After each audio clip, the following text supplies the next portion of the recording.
see it? Oh, there we go. All right. Okay, good evening, everyone. Calling to order the meeting of the Board of, the Select Board for August 10th. It's 6 p.m. And to start off, let's say the Pledge of Allegiance, please. I pledge allegiance to the flag of the United States of America and to the republic for which it stands, one nation, under God, indivisible, with liberty and justice for all. Thank you. Thanks. So before we start, I'd just like to kind of reinstitute what we were doing in the past in terms of any words of thanks, wisdom, anything that's happened over the last few days or weeks that we would like to talk about in particular. Anybody have anything offhand? That I'll just note that this morning there was a fire down near Joy's house down on Gun Road, and so thank you to the fire department that acted very quickly and managed to get that under control. That was a crazy morning, I think, early on this morning. And Tammy had asked me if she could say one thing, so I'm going to let her pipe in since we're all quiet tonight. So. Tammy Loomis, 298 College Highway, president of the Historical Society and chair of Celebrate Southampton. I would like to say thank you to all the businesses in town and out of town and the people that have stepped up to donate. We will have Friday night, we have this out. If you can't make it Saturday, Friday night you can do the raffle. You'll be able to see several items. You'll have a sheet with it all. It is incredible, the generosity of the town and everybody here. This is a schedule. You're on the list. You'll probably actually be seeing that. The camera's pointing at you that way, so I think they got you there. Perfect. Very good. So, Great. thank you. We'll have t-shirts for sale also. Very good. Thanks, Tammy. No, we're all looking forward to it. So for everybody who doesn't know, the big festivities start on Friday night at grab-and-go dinner at the church and go over to the park for a concert at around 7 o'clock. And then all day Saturday events at Conant Park. So hoping to see a lot of people out. Hopefully the weather will cooperate and we won't be in 90-degree weather. So with a little bit of luck. Anybody else have anything for any words of wisdom or anything? If not, we will move on.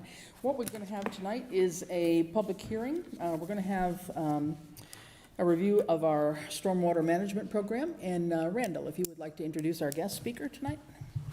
Sure. Highway Superintendent. I'd like to introduce Emily Tully. She's a planner with Ty and Bond and our consultant for MS4 compliance. Great. Wonderful. All right, Emily, welcome. All right, the floor is yours, and we even have a screen that looks like it might work for your presentation. Hopefully the cameras will also focus on the screen too. Sounds good. Good. Well, good evening, everyone, and thank you for this opportunity to give an annual update on the Town of Southampton Stormwater Program. My name is Emily Tully, and I am with Ty and Bond, and we help the Town of Southampton with its stormwater program compliance. So the purpose of this presentation is to provide an update on the Town of Southampton's ongoing stormwater management program. This includes stormwater bylaw revisions, the past year's accomplishments. I'll talk a little bit about what we plan to do this year and then a few of the future permit requirements moving forward. And it's also an opportunity to solicit feedback on the town's stormwater program. So just as a kind of refresher introduction into what is stormwater. Stormwater is when there's precipitation, rain or snow that falls on paved surfaces like rooftops or driveways or parking lots and becomes then stormwater. If it doesn't soak into the ground, it heads to the nearest storm drain. The storm drains feed to outfalls that then go directly to our water bodies. When stormwater picks up trash or other chemicals like fertilizers from lawns or gasoline on the road, that's stormwater pollution, which is the fastest growing type of water pollution in Massachusetts. And then the type of stormwater that we're talking about tonight is the EPA's small MS4 stormwater program. EPA regulates stormwater in a number of ways. For communities like Southampton, It's through the National Pollutant Discharge Elimination System, and within the NIPD's program, it's the MS4 program. MS4 stands for Municipal Separate Storm Sewer System. And in Massachusetts, that program is jointly administered by EPA and Mass DEP. In Southampton, our MS4 area includes all the drainage within an area called the urbanized area. The map on the top right is all of the urbanized areas within Massachusetts.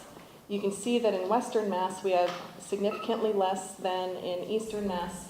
It's based on census data, a combination of the 2000 and 2010 census data, and is related to population density.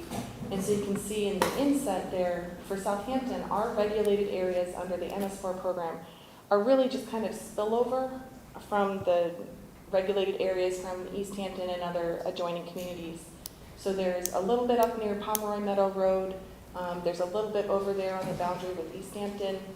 The little corner in the southeast where the Pequot Pond is, and then there's a little bit that kind of slices up there. So it's really kind of unusual for the MS4 program that, you know, for many communities, like you can see Easthampton, the majority of Easthampton is regulated under this program, but for us, it's in these little blobs, which is both good and bad. It makes it a bit of a challenge to figure out geographically.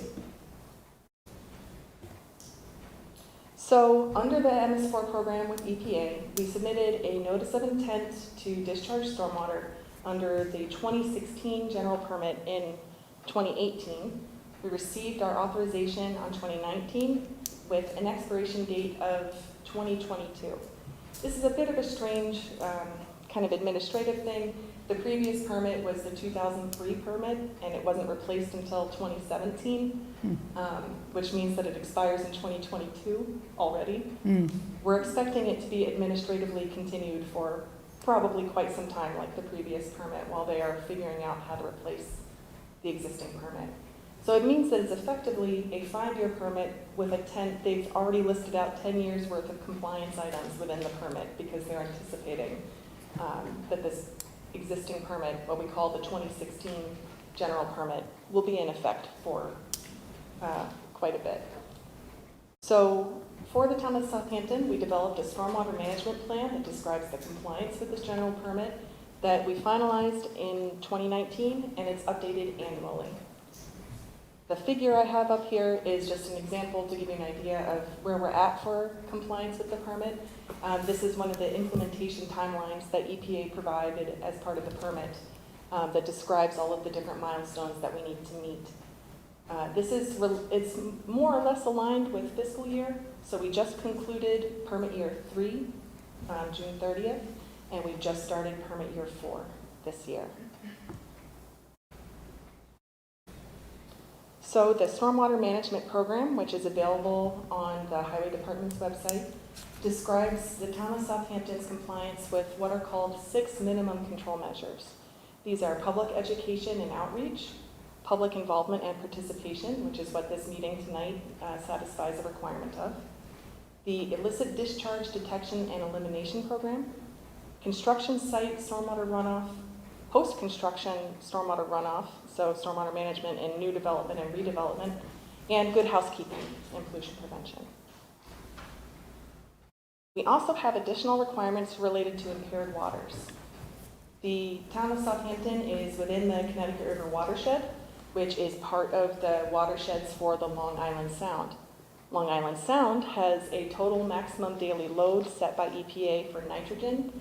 Therefore, the town of Southampton is subject to requirements related to that TMDL for nitrogen. This is true for, obviously all of the communities in the Connecticut River Valley. There are also 2 impaired water bodies within Southampton based on the Massachusetts list of impaired waters. Pequot Pond, which as you can see here is impaired for basically non-native plants, which, they note, but there's not really anything that you're required to do about under the Impaired Waters Program. Chlorophyll, dissolved oxygen, enterococcus, and total phosphorus. And the Manhan River is impaired for E. coli. And so these impairments then give us additional requirements under those minimum control measures in the Stormwater Management Program as far as these impairments relate to stormwater. So for the next couple of slides, I'm going to talk about what we did for these minimum control measures compliance over permit year 3, over the past year. So for MCM1, the Public Education and Outreach, the town of Southampton is a member of the Pioneer Valley Planning Commission's Connecticut River Stormwater Committee, which does a really fantastic job with public education and outreach messages. They do kind of a multimedia campaign. They do things on, for example, Facebook, which is what I've shown a little clip of here. Here's a message about lawn care that they put out in the summer, a seasonally timed message. And it links to the Think Blue Connecticut River website, which has a ton of resources to provide additional information to different types of audiences, like industry, construction, developers, and regular people.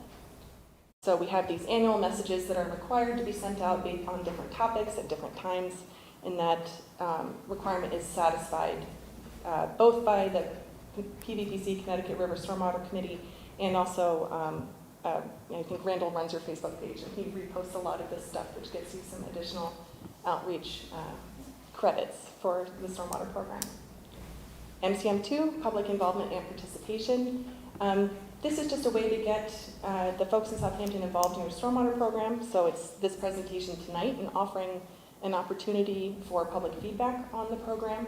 And then it's all, different events that the town might hold that involves getting the community involved in stormwater. Things like even a National Prescription Drug Take Back Day, because that's keeping prescription drugs out of your water and wastewater. Environmental scholarships, posting the stormwater management plan online. And then, EPA does recognize that any other events that may have been planned over the last year, 18 months, have been impacted by COVID-19 restrictions on gatherings. One of the biggest MCMs in terms of requirements and effort is the Illicit Discharge Detection and Elimination Program. The Illicit Detection, Discharge, and Elimination Program is meant to look for illicit connections into the storm sewer system. So with communities that have sewers, it's a lot more complicated because you're really looking for places that sewer is maybe seeping into your stormwater. For a community like Southampton, it's complicated in a way because you don't have those potential direct connections. And so your illicit connections would be, people with failing failing wastewater systems, their on-site wastewater systems, or kind of more difficult to track down things like that. So one of the major requirements under this program is to do screening and sampling of all of the outfalls within the regulated area under dry weather conditions. We did that in the previous permit year. We found 5 outfalls that had dry weather flow, and so those were sampled for signs of illicit connections or discharges. We didn't find any detections of E. coli or surfactants, which are like laundry, the signs of laundry or those types of connections. We did find total nitrogen above benchmarks in 4 of the outfalls, and chlorine above benchmarks in 4 of the outfalls. It doesn't necessarily mean that there are problems with these outfalls. Some of these could just be things from like lawn runoff or agriculture or anything like that. So the next phase of investigation is something called Catchment Investigations. So we've identified the areas that drain, the geographic areas that drain to each of these outfalls, and then we'll go to manholes in those catchments and open those, take a look, and if we see anything, then we'll take a sample. If we don't find anything at those manholes in the storm sewer system that indicate any illicit connections, then we can officially say, okay, this catchment, we don't need to do any further investigation. If we do find something, then we kind of move up the system until we can pinpoint where the potential illicit connection may be. And so just to kind of give you a frame of reference, this figure here is so this E is Easthampton. And here's Glendale Road right here. And so these outfalls that have the purple circles around them are 3 that we had that had dry weather flow and that we sampled and had total nitrogen above those benchmarks. So we'll prioritize these for the next round of investigations, for those catchment investigations, because there's more of a sign that maybe something is going on there than the other outfalls where there was no dry weather flow at all. They were just dry during dry weather, which is what you would expect. For MCMs 4 and 5, the construction and post-construction stormwater management, the stormwater bylaw revisions to meet the additional requirements of the general permit were passed at town meeting. The bylaw itself for the stormwater management is pretty basic, which is is typical. It just has the definitions, clarifications to applicability and thresholds and exemptions. And then the meat of the standards is in rules and regulations, which is the way that most towns are set up for this. So these bylaw revisions are really just clarifications on applicability and adding some definitions and clarifying some of the exemptions that are spelled out in the general permit.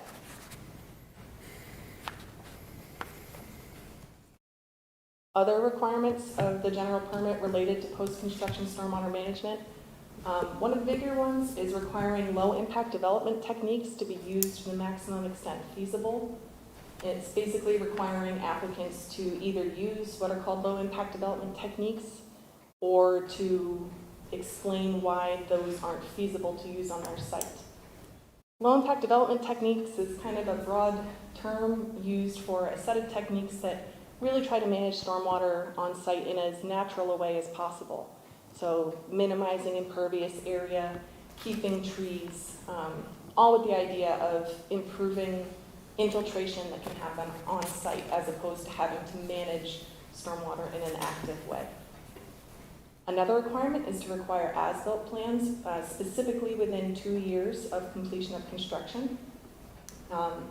One of the trickier things is that the stormwater standards of the general permit are a bit more stringent than the Massachusetts stormwater standards that most people are familiar with that are associated with the Wetlands Protection Act. It also requires specifically management of construction site waste and some clarification on inspection and enforcement requirements.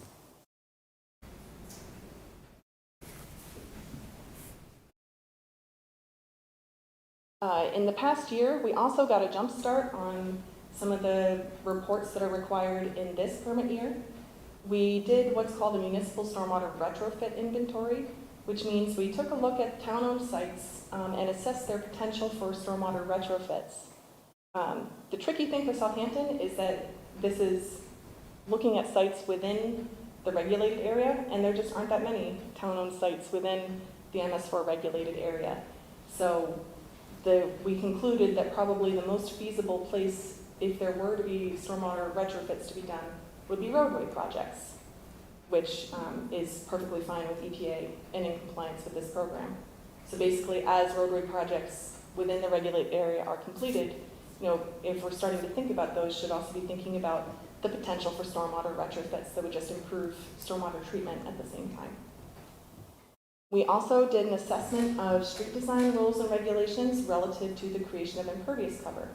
So we looked at town bylaws and regulations that relate to impervious cover, things like subdivision rules and regulations, and looked at whether there were any opportunities to decrease the amount of impervious cover that those rules are requiring without compromising safety. And we made recommendations for potential changes based on the American Planning Association and Center for Watershed Protection recommendations. So these are things like turnarounds or right-of-way widths and sidewalk widths, those types of regulations. We also looked at the town of Southampton's bylaws and regulations relative to green infrastructure and whether green infrastructure is prohibited or encouraged. Specifically, the general permit has you look at whether, and that's what these photos are of these items, pervious pavers or rain gardens or rain barrels, if there are impediments to their use when site conditions permit. The basic summary for Southampton is that there aren't impediments to their use, but there aren't necessarily encouragements to their use either. Mm-hmm. So I think most of our recommendations for that are more or less related to public education. I think most folks just aren't aware that these options exist and are good options for their sites. And then for good housekeeping and pollution prevention, we did the most of our work for this MCM in the previous permit year. So the last permit year just involves kind of implementation of standard operating procedures for good housekeeping, annual requirements like street sweeping and catch basin cleaning. Some of those are enhanced due to the impaired waters. So for example, because of the Long Island Sound, TMDL, we have to sweep streets twice a year instead of once a year. And then record keeping, making sure that we have records of streets that were swept and how much was removed and catch basins that were cleaned and so on. So, plan for permit year 4. This is a clip of the annual report that we are required to submit to EPA every year that summarizes what we did. And I don't expect you all to read this, I know it's all very small, but I just wanted to give you an idea of the scope of, these are the things that they're requiring programs to do every year. And so the top couple of bullets are things that are specific to permit year 4. And then this pretty comprehensive list here are all of the annual requirements required as part of compliance with the MS4 program. So quite a bit of work that we're keeping on top of on an annual basis, although our specific permit year requirements are decreasing as we move through the permit term. So for public education and outreach, we want to continue with those annual messages through PVPC. And in this next year, I think the focus is on developers and industrial facilities. For MCM2, public involvement, we want to continue to make that stormwater plan available and maybe consider other safe ways to involve the public in the stormwater program. For the illicit discharge program, we want to move into those catchment investigations. So this figure, the purple outlines are the catchments, so areas that we've determined have drained to a specific outfall. And then we want to identify these key junction manholes within each catchment and start those high and low priority catchment investigations. All key junction manholes, which are really just a manhole that kind of can represent the whole system. So it's a junction of, it's this little red circle of all of the systems. So it's representative, hopefully, of the stormwater system in that area. So these all need to be inspected under dry weather conditions, but you don't have to complete the whole catchment investigation program until permit year 10, which is gives us a good amount of time to do these investigations. For MCM4, we want to continue doing our record keeping and tracking our site plan reviews and inspections and enforce the revised bylaw and stormwater rules and regulations. For post-construction stormwater management, those regulatory reports that I was talking about for green infrastructure and impervious cover creation, we need to finalize a timeline for implementation of those recommendations and, again, enforce the revised bylaw and rules and regulations. And then for good housekeeping, we want to continue to implement those programs that we set in place earlier in permit years. So standard operating procedures for good housekeeping at town-owned facilities, those annual requirements for catch basin cleaning and street sweeping, including those that are enhanced by our impaired waters, and record keeping. We also, for permit year 4, have impaired water requirements. PVPC is working on the nitrogen source identification report that's related to the Connecticut River watershed. There's also a phosphorus source identification report that's required for Pequot Pond. So we'll be calculating the MS4 area, the regulated area that drains to Pequot Pond, figure out how much impervious area and what's called directly connected impervious area is within Pequot Pond, identify areas within there that may have high phosphorus loading, and then potential retrofit opportunities to reduce any phosphorus inputs into Pequot Pond. So these are things, this diagram here is showing kind of the train of actions for reducing nutrient inputs. You know, you start with pollution prevention, things like pet waste signs and providing bags. You do source control, things like street sweeping, and then you move to on-site water treatment or structures, structural best management practices to remove phosphorus, so that you're reducing, all of these things combined to reduce the phosphorus load in the impaired water.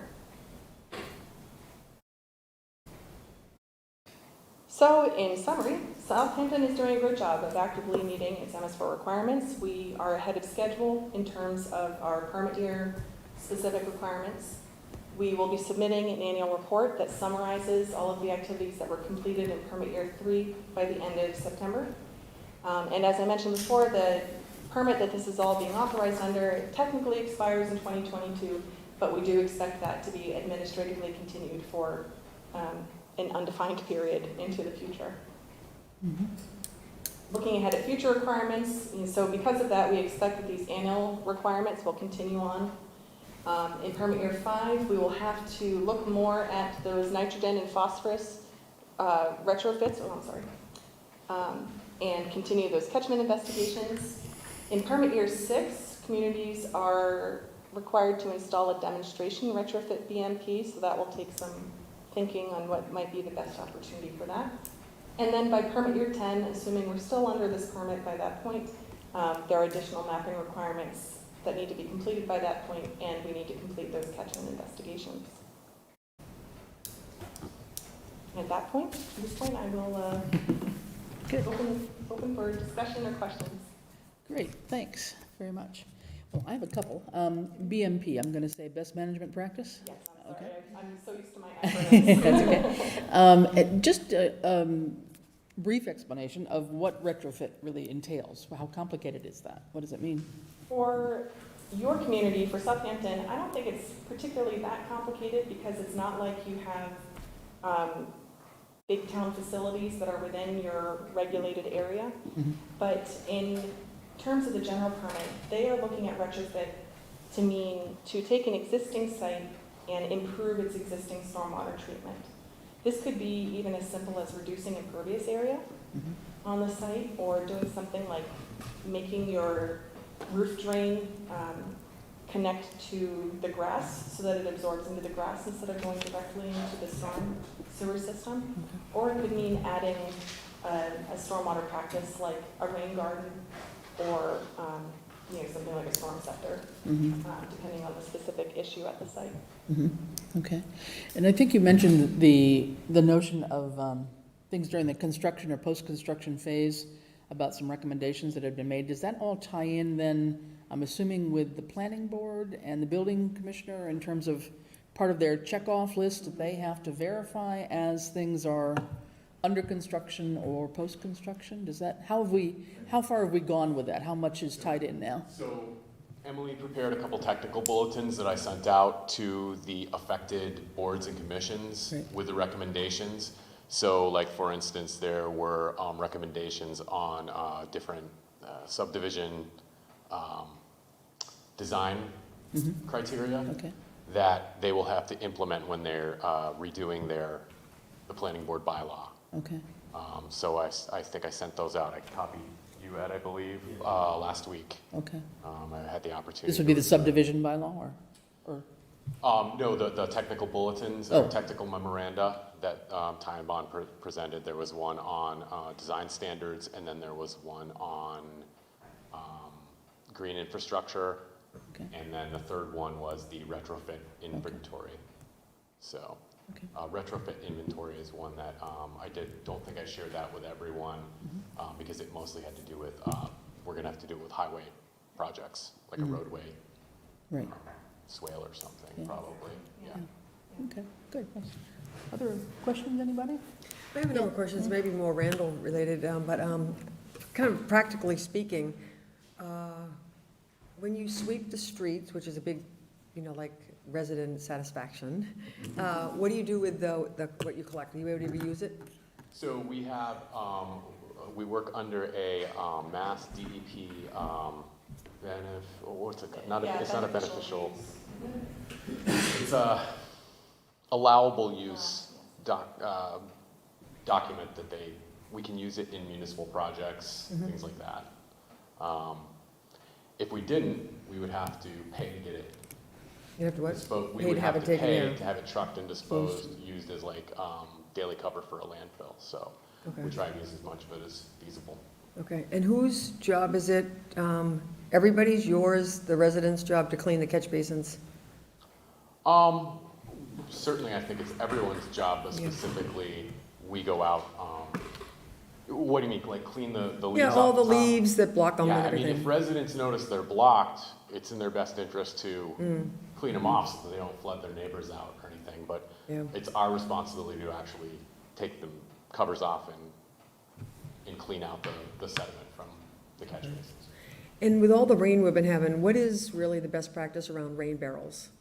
Ooh, that's a good question. I mean, That is a good question. the ones at my house, I just, when it's gonna rain, I know I dump the old out onto the lawn, Okay. so it doesn't gather mosquitoes. And Okay, if it's gonna rain, I get a fresh, I think a lot of them 55 have a gallons. bypass, or, you could just Mm. disconnect at a time and make sure it's routing somewhere that is like a grassy area where it could mhm.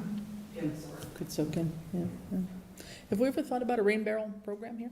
yes, it was actually a recommendation, and I'm looking into it. I don't think it's too much to implement, it's just finding the time to Yeah, do all the I think, coordination. I think, is it Easthampton or Northampton? Somebody has one, I know, that residents can buy. Is it Easthampton? Residents can buy a rain barrel and stuff. That would be a good But they idea. got them for free, I think, initially. Oh, did they? Oh, maybe. Just like, But- we got the compost things for free initially. Uh-huh, okay. With all the flowers down at Conant Park, having rain barrel and just water all the flowers. There you go. Yeah, we've got a couple things. A lot of the things I do for the transfer station sustainable materials grant Yeah, kind of line up with a lot of the stormwater things. So there's a couple things in the works that Good. we're going to implement in the next year. good, great, okay. Compost bins is one of them. Mm. Anybody else? What was the second pond, Pequot Pond, and what was the other one? Oh, the Manhan River. Manhan River, Manhan River. yeah, yeah, that's Impaired for DEI. right, Not just in Southampton, pretty much all of in general, yeah, good. No, thanks, and actually, I'm gonna take a plug here. I'll steal the thunder a minute from open space here, but we just all received this brochure in the mail, everybody, hopefully. So this is put out through the Open Space Committee about the Barnes Aquifer and the importance of taking care of our water supply. So this presentation, just perfect timing on that. I don't think we could have planned that any better. Also funded through CPC. Yes, I got that yesterday. Do you have the JPEGs of that I could share on? Charlie McDonald would have it Okay. I'll for, contact from Open Space, or, yeah, Cindy's maybe out of town, but Charlie McDonald would be the one that has the JPEG for that. Great. That'd be great to be able to post it up or something too, or whatever. So that's good. So everybody should have it in their mail. Take a look at it. It's it's well, great. well done as well. Good. Any other questions? If not, okay. Thank you very much, Emily. We Yeah, thank appreciate you it. so much for Yeah, coming. that's useful to know, Interesting. and things that we need to be taking care of and paying more attention to, for sure. So, thanks a lot for that. So with that, we'll close off that hearing and move on to other business, okay? And thanks for testing out our new screen for the first time as well, so, all's well. Very good. Okay, we don't have any presentations tonight, but we do have some appointments. And let me just look at these couple. There are, okay, that is one. Okay. Thanks. Yeah, it's in my report. We have three, I believe, right now. Ed, is there a fourth one, but not in our packet, maybe? What's that? Is there a fourth appointment? I don't have the one for Nicole Fletcher, the fence viewer. Oh, no, it's just, that's a reappointment. Reappointment, okay. Yes. All right, fine. Okay, so let's look at these. So we have these appointments. One is Jody Corey as an election worker application. This has been received and signed by Lucy, our town clerk. We have another election worker application for Janet Brown, also received and reviewed by Lucy. Then Nicole Fletcher as a reappointment for the fence viewer. On the election workers, those are terms to expire, both of them, on August 15th, 2022. For Nicole, the fence viewer term to expire June 30th, 2022. And then the last one is for an appointment to the Ad hoc Technology Committee. This is for Megan Gentile. who would have a term until June 30th, 2022. And Megan is somebody who works in town, grew up in town, had lived in town, currently lives in West Springfield, and is now, though, eligible. She is eligible to be appointed as a member of the Ad hoc Tech Committee. So does anybody have any questions on those, or if not, could I have a motion to approve those appointments? So moved. Okay, do I have a second? Second. Okay, Joy, any discussion? I have a question. We had two, it's a little bit of echo here. We had two poll fence viewers initially. Did the other person not want reappointment? They haven't replied as of yet. Okay. Okay, so if no other questions, can I have a vote, please? All in favor, say aye. Aye. Okay, so be it. Thank you. Mhm. Moving on to the town administrator's report. Ed, would you go ahead, please? Sure. The preparation work by the Highway Department for this year's road work is continuing, and the contractor work has started as Randall Camp Highway Superintendent has been able to make arrangements with the contractors to start the chip sealing process. The portions of Cook and Pequot roads have been completed with the chip sealing, and I've got in here, and this has changed as of today, that I've got the next roads to have portions chip sealed would be Upper Farmer Road and Crooked Ledge. Well, they will be the next ones to be chip sealed, but I believe that they'll probably be done in the springtime or late in the so fall. We still have a lot of prep work to do on those two, so they could occur this fall, but looking more and more likely that it won't happen until spring. But the next work we do have is paved level overlays of East Street. I'd gone over some of this work with you previously, but we're doing some of the most degraded portions of East Street just to try and hold it together. Pleasant Street will have a paved level overlay. County North, which is basically from the intersection of East Street north to the town line with Easthampton. And then we're doing what's called a mill and fill of Hillside Meadow Road. And all of that, we're estimating will be done late September, early October. Great. That will make people very happy, I'm sure. And as long as you're up there, you've had the opportunity to actually take me out and physically show me some of the areas and why they need prep work. Would you please take the opportunity to let the select board know what Sure. some of that prep work consists of? So a chip seal is basically, you're just trying to seal over the surface of the road to stop water from infiltrating, because water infiltration is what causes the frost heaves and kind of rips your road apart in the winter. So if you can try and seal as many of those cracks as you can, it'll make your road last longer. So what we're doing, the chip seal basically is just, it will follow all the contours of the road. So if you have a road that's kind of out of shape, that's had heavy traffic, and you don't really notice this unless you're walking one of the affected roads, but you'll see from the crown of the road, the road should have a crown to it where it kind of just goes like that, so the water can shed off the length of the road. What happens over time with a lot of these roads is they'll develop dips in the wheel tracks. So what we're doing for prep work is going and filling in those wheel tracks so that once that thin layer, it'll follow a contour that still has a crown and shed the water and get it off the road. It also makes it easier to plow. Sure, yeah, okay, great. That. Yeah. You fill in potholes and any dips at that time and try and take care of, make sure the water flows into the catch basins. So Okay, good. it's a lot of work, depending on how bad the road is out of shape. The worse the road is, Yeah. the more work it takes. Good. And how much advance notice do you give people living along those roads that you're going to be out there working? Well, I know that I've mentioned my work plan here several times, and we put up a notice on Facebook previous to the work occurring this last weekend. There was a miscommunication that the vendor was able to do both Cook and Pequot, and I didn't know that they were going to do both roads At the same at time? once, but they worked a little faster than they planned on, so. Okay. But I received one complaint on the phone. Okay. But there's usually signs posted and so forth. I mean, for those that are not on Facebook and, Whatever, I If mean- anybody wants to check, everything posted on Facebook is reflected on the town website as well. Okay. If you go to the title page and scroll down, everything on social media Okay. is reposted on the town website. Great. okay, It's a very effective means of communicating stuff with residents. yeah, very good. Okay, so September, October, we can look forward to East Street, Pleasant Street, County North as a paved overlay, and the milling on Hillside. Everything goes. Good, all right. Good to hear. Thank you, Randall. Yeah, Lucy, yeah, So, the chip seal. No. East Street Lucy, does take- can you stand up? Lucy Valentine Strong Road. The chip seal on East Street, will that affect the bridge work also? If it starts, okay. So just to clarify, chip seal is one pavement preservation method. What's going to happen on East Street, Hillside Meadow, County North, and Pleasant is called a paved level overlay. Yep.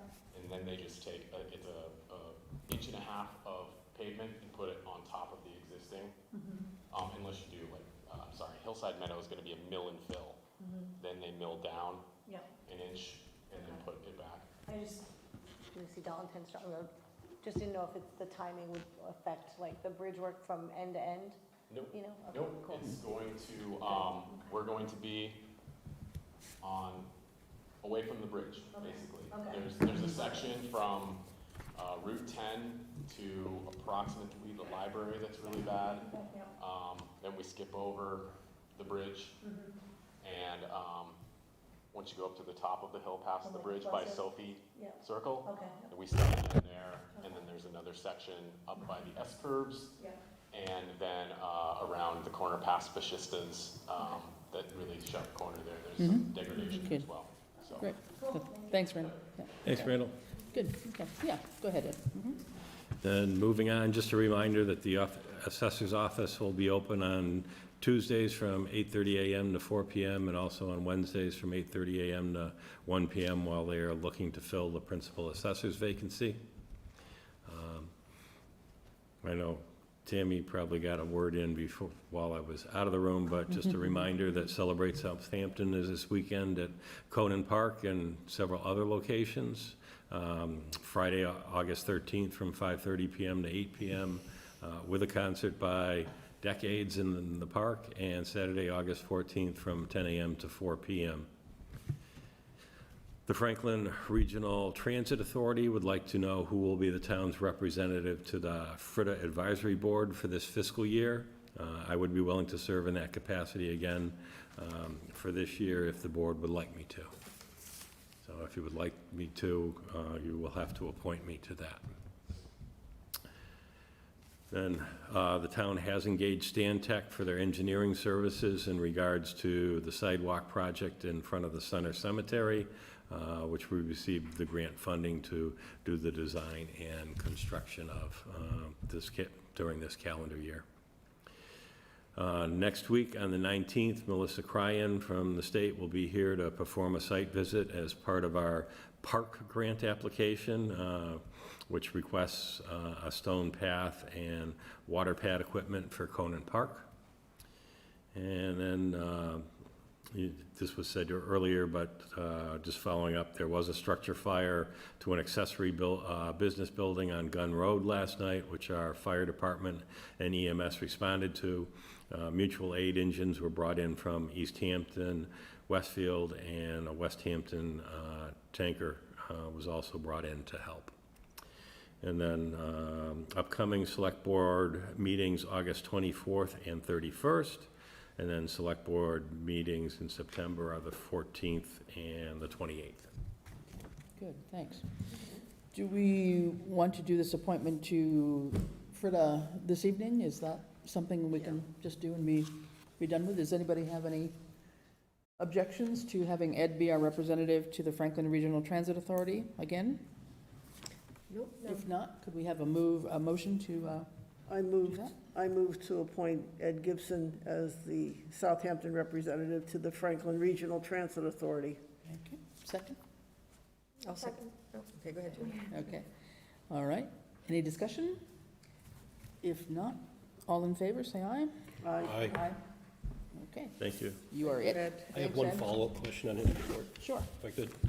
Ed, if you know, under the assessor's office update, so one of the signatures requiring a certificate of occupancy is by the principal assessor.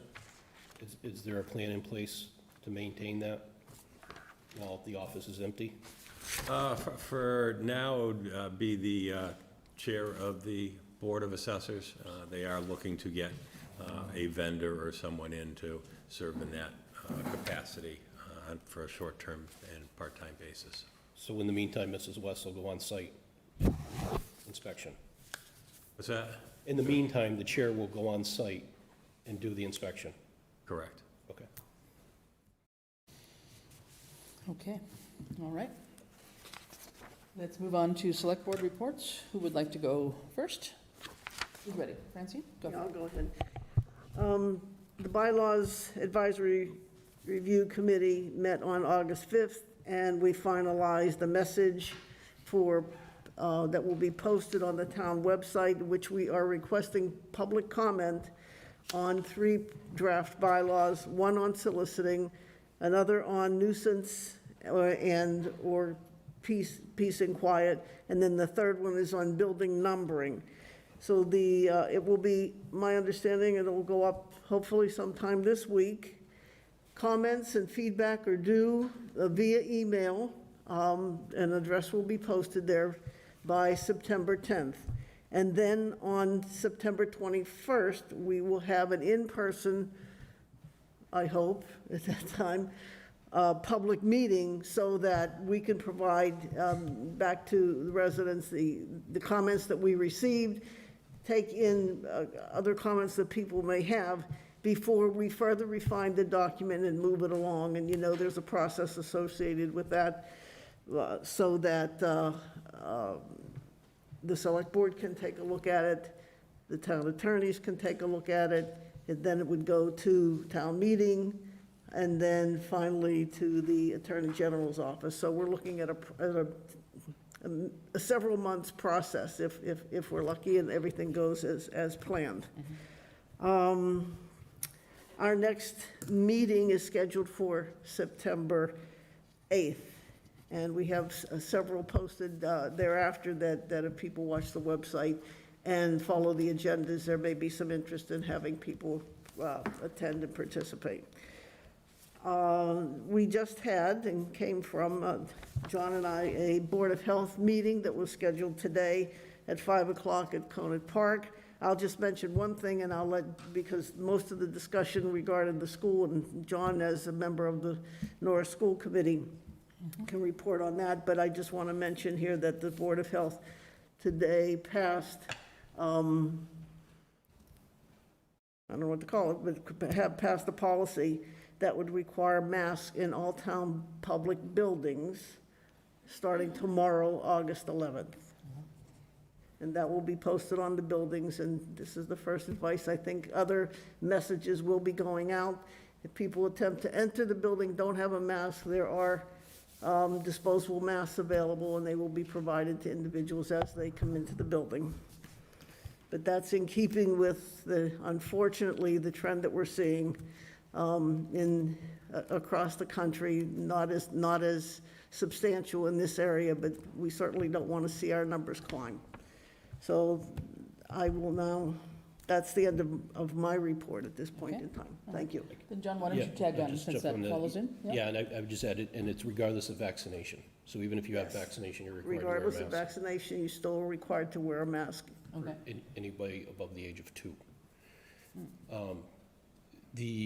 So the other pieces on there where they gave guidance and suggestions in anticipation of tomorrow night's Norris School Committee meeting, where we're going to discuss and potentially vote on any enhancements or restrictions to opening school in 2 weeks.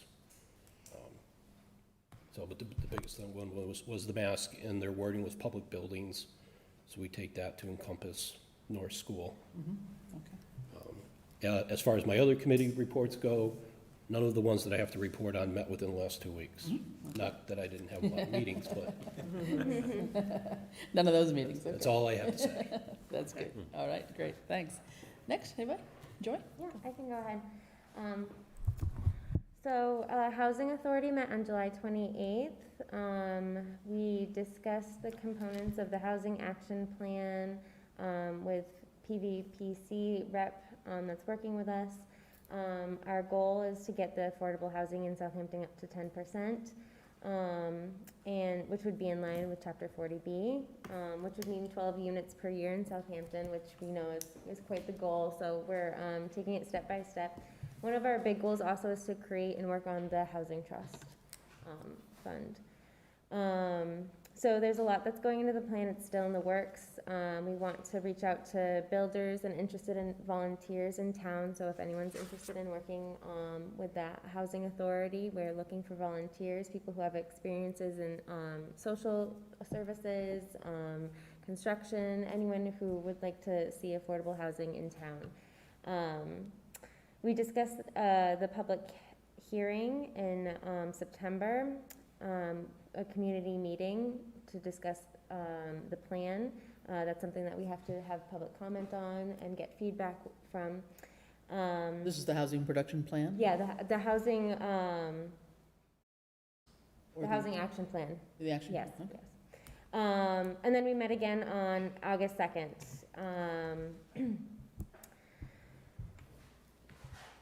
There was, sorry,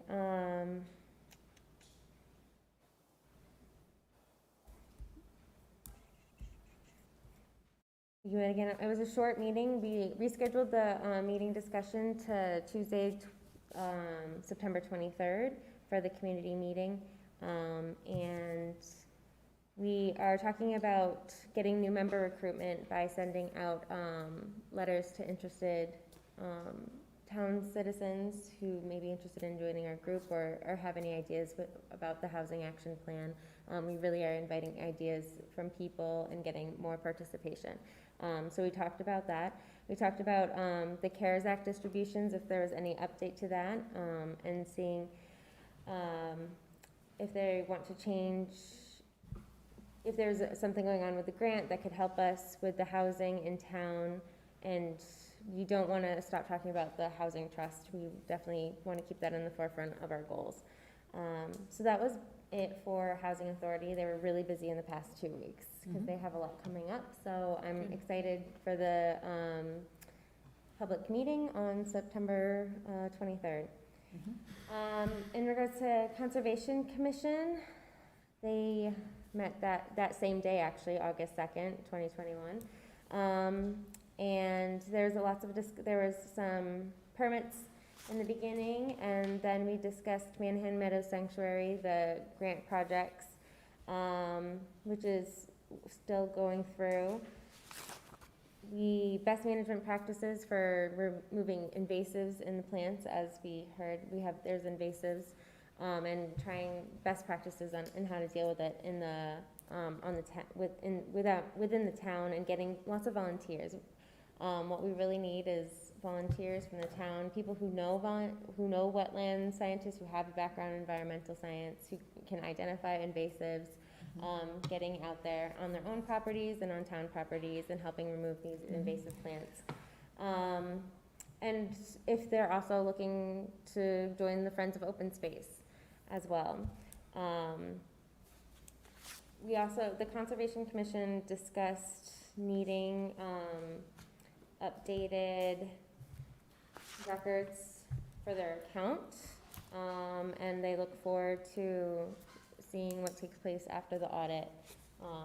They just want to make sure everything's in line because it can really affect applications for grants, and things aren't up to date as they want it to be. So that was a concern of theirs, and they just wanted to keep it in the I know forefront. they've been concerned about getting their revenue side of their books up to date. Yeah. Okay. Yeah, so that was all. Okay. Just one thing on the invasives. If I'm not mistaken, somebody within Concom, it might have been Brittany Goodermuth, had done some nice posters, Yeah, the wanted wanted posters, yes. of, various invasive species. So, Yeah. wanted, here's what, multiflora rose looks like, or here's what knotweed looks like. And I'm not sure where they're on our website, I assume, but I'm not sure that they're posted out at the conservation areas, are they, or? I don't think so, and I Yeah. think that's something that I Yeah. can I bring wasn't back sure if to them. posters got made and distributed, or if it's just something on our website. but Yeah, it I was- know that they were PDF versions of Yeah. them, and they've been distributed online, but I But- don't know if they're out in. Just to put in a plug, for anybody that does Yeah. want to do some work when they're out walking on the trails and wants to do something with invasives, take a look at the website, or town website, and see there's at least 4 or 5 plants that are Yes. featured. Yes. Bittersweet, all the ones that we kind of know, but if you're really not sure what they look like, this would give you an idea. So that would be a good thing, too. But good, thanks. I know when we organized a group of volunteers to help clean up the Manhan Trail, everybody had to fill out a form, volunteer form, so Right. I'm not sure if that would apply, but Yeah. probably.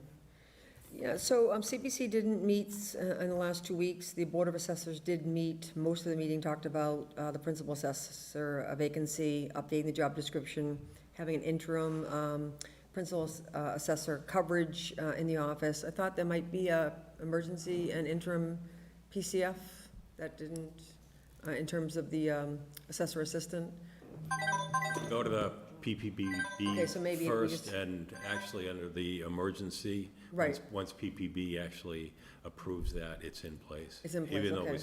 the select board would still have to sign off on it, but Okay, Yeah. okay, well, that's in the works to have some increase in Janine's hours. I just want to say that we're very fortunate to have the current Board of Assessors, April West, Darcy Gasparini, and Dave Arnold, who are very qualified and are working very hard to fill that vacancy.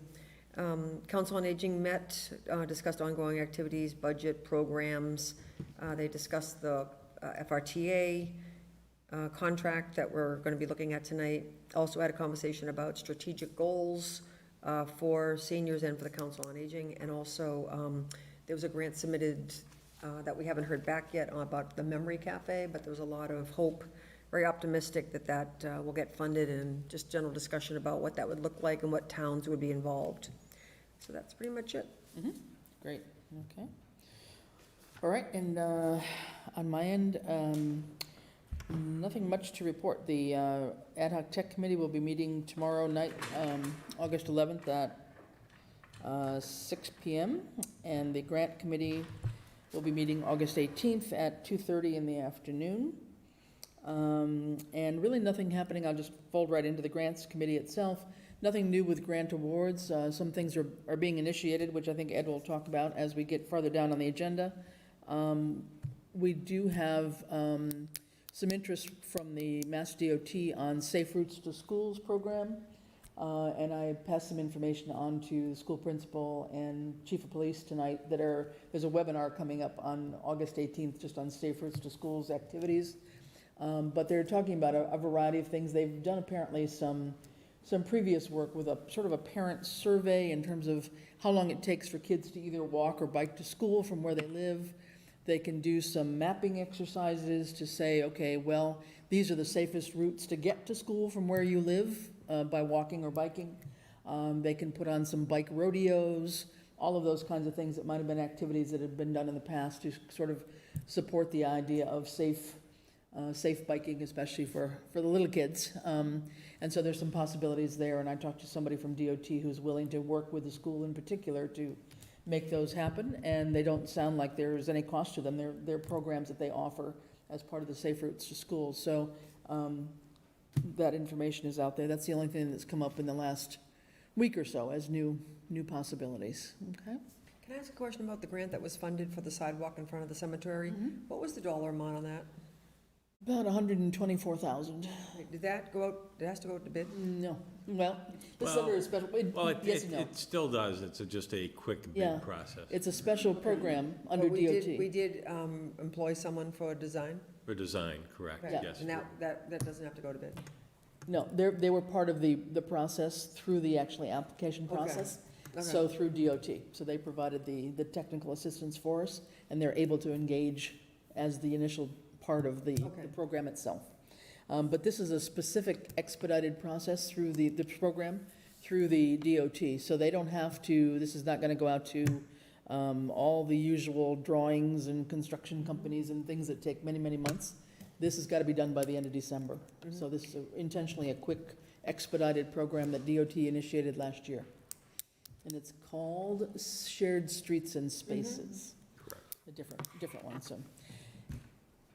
Do you need to have a question?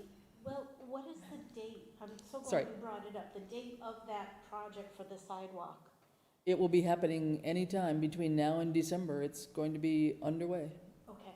Yep, I know you've got something planned for Historical Society. Cemetery walk Yeah, again. well, Okay. yeah, so, I but just didn't know hopefully- if you had a specific date. Yeah, not a specific start date. I don't know that there is, but it'll, No, we have anytime. to go out for the short, the short period list to construction find the actual bid, correct. contractor, right? Yes, and if they do line up, no handprints in the fresh cement, please. I can't guarantee.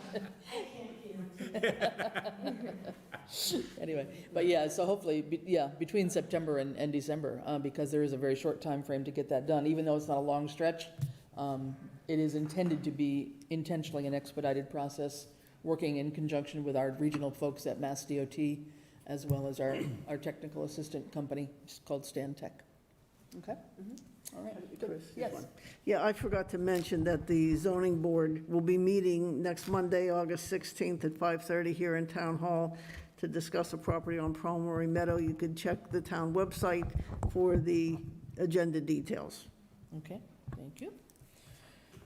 Okay, I think that's it for all of our reports, as far as I know. So we'll move on to quarterly reports. This time, we actually don't have any, but we're going to be starting those up in September.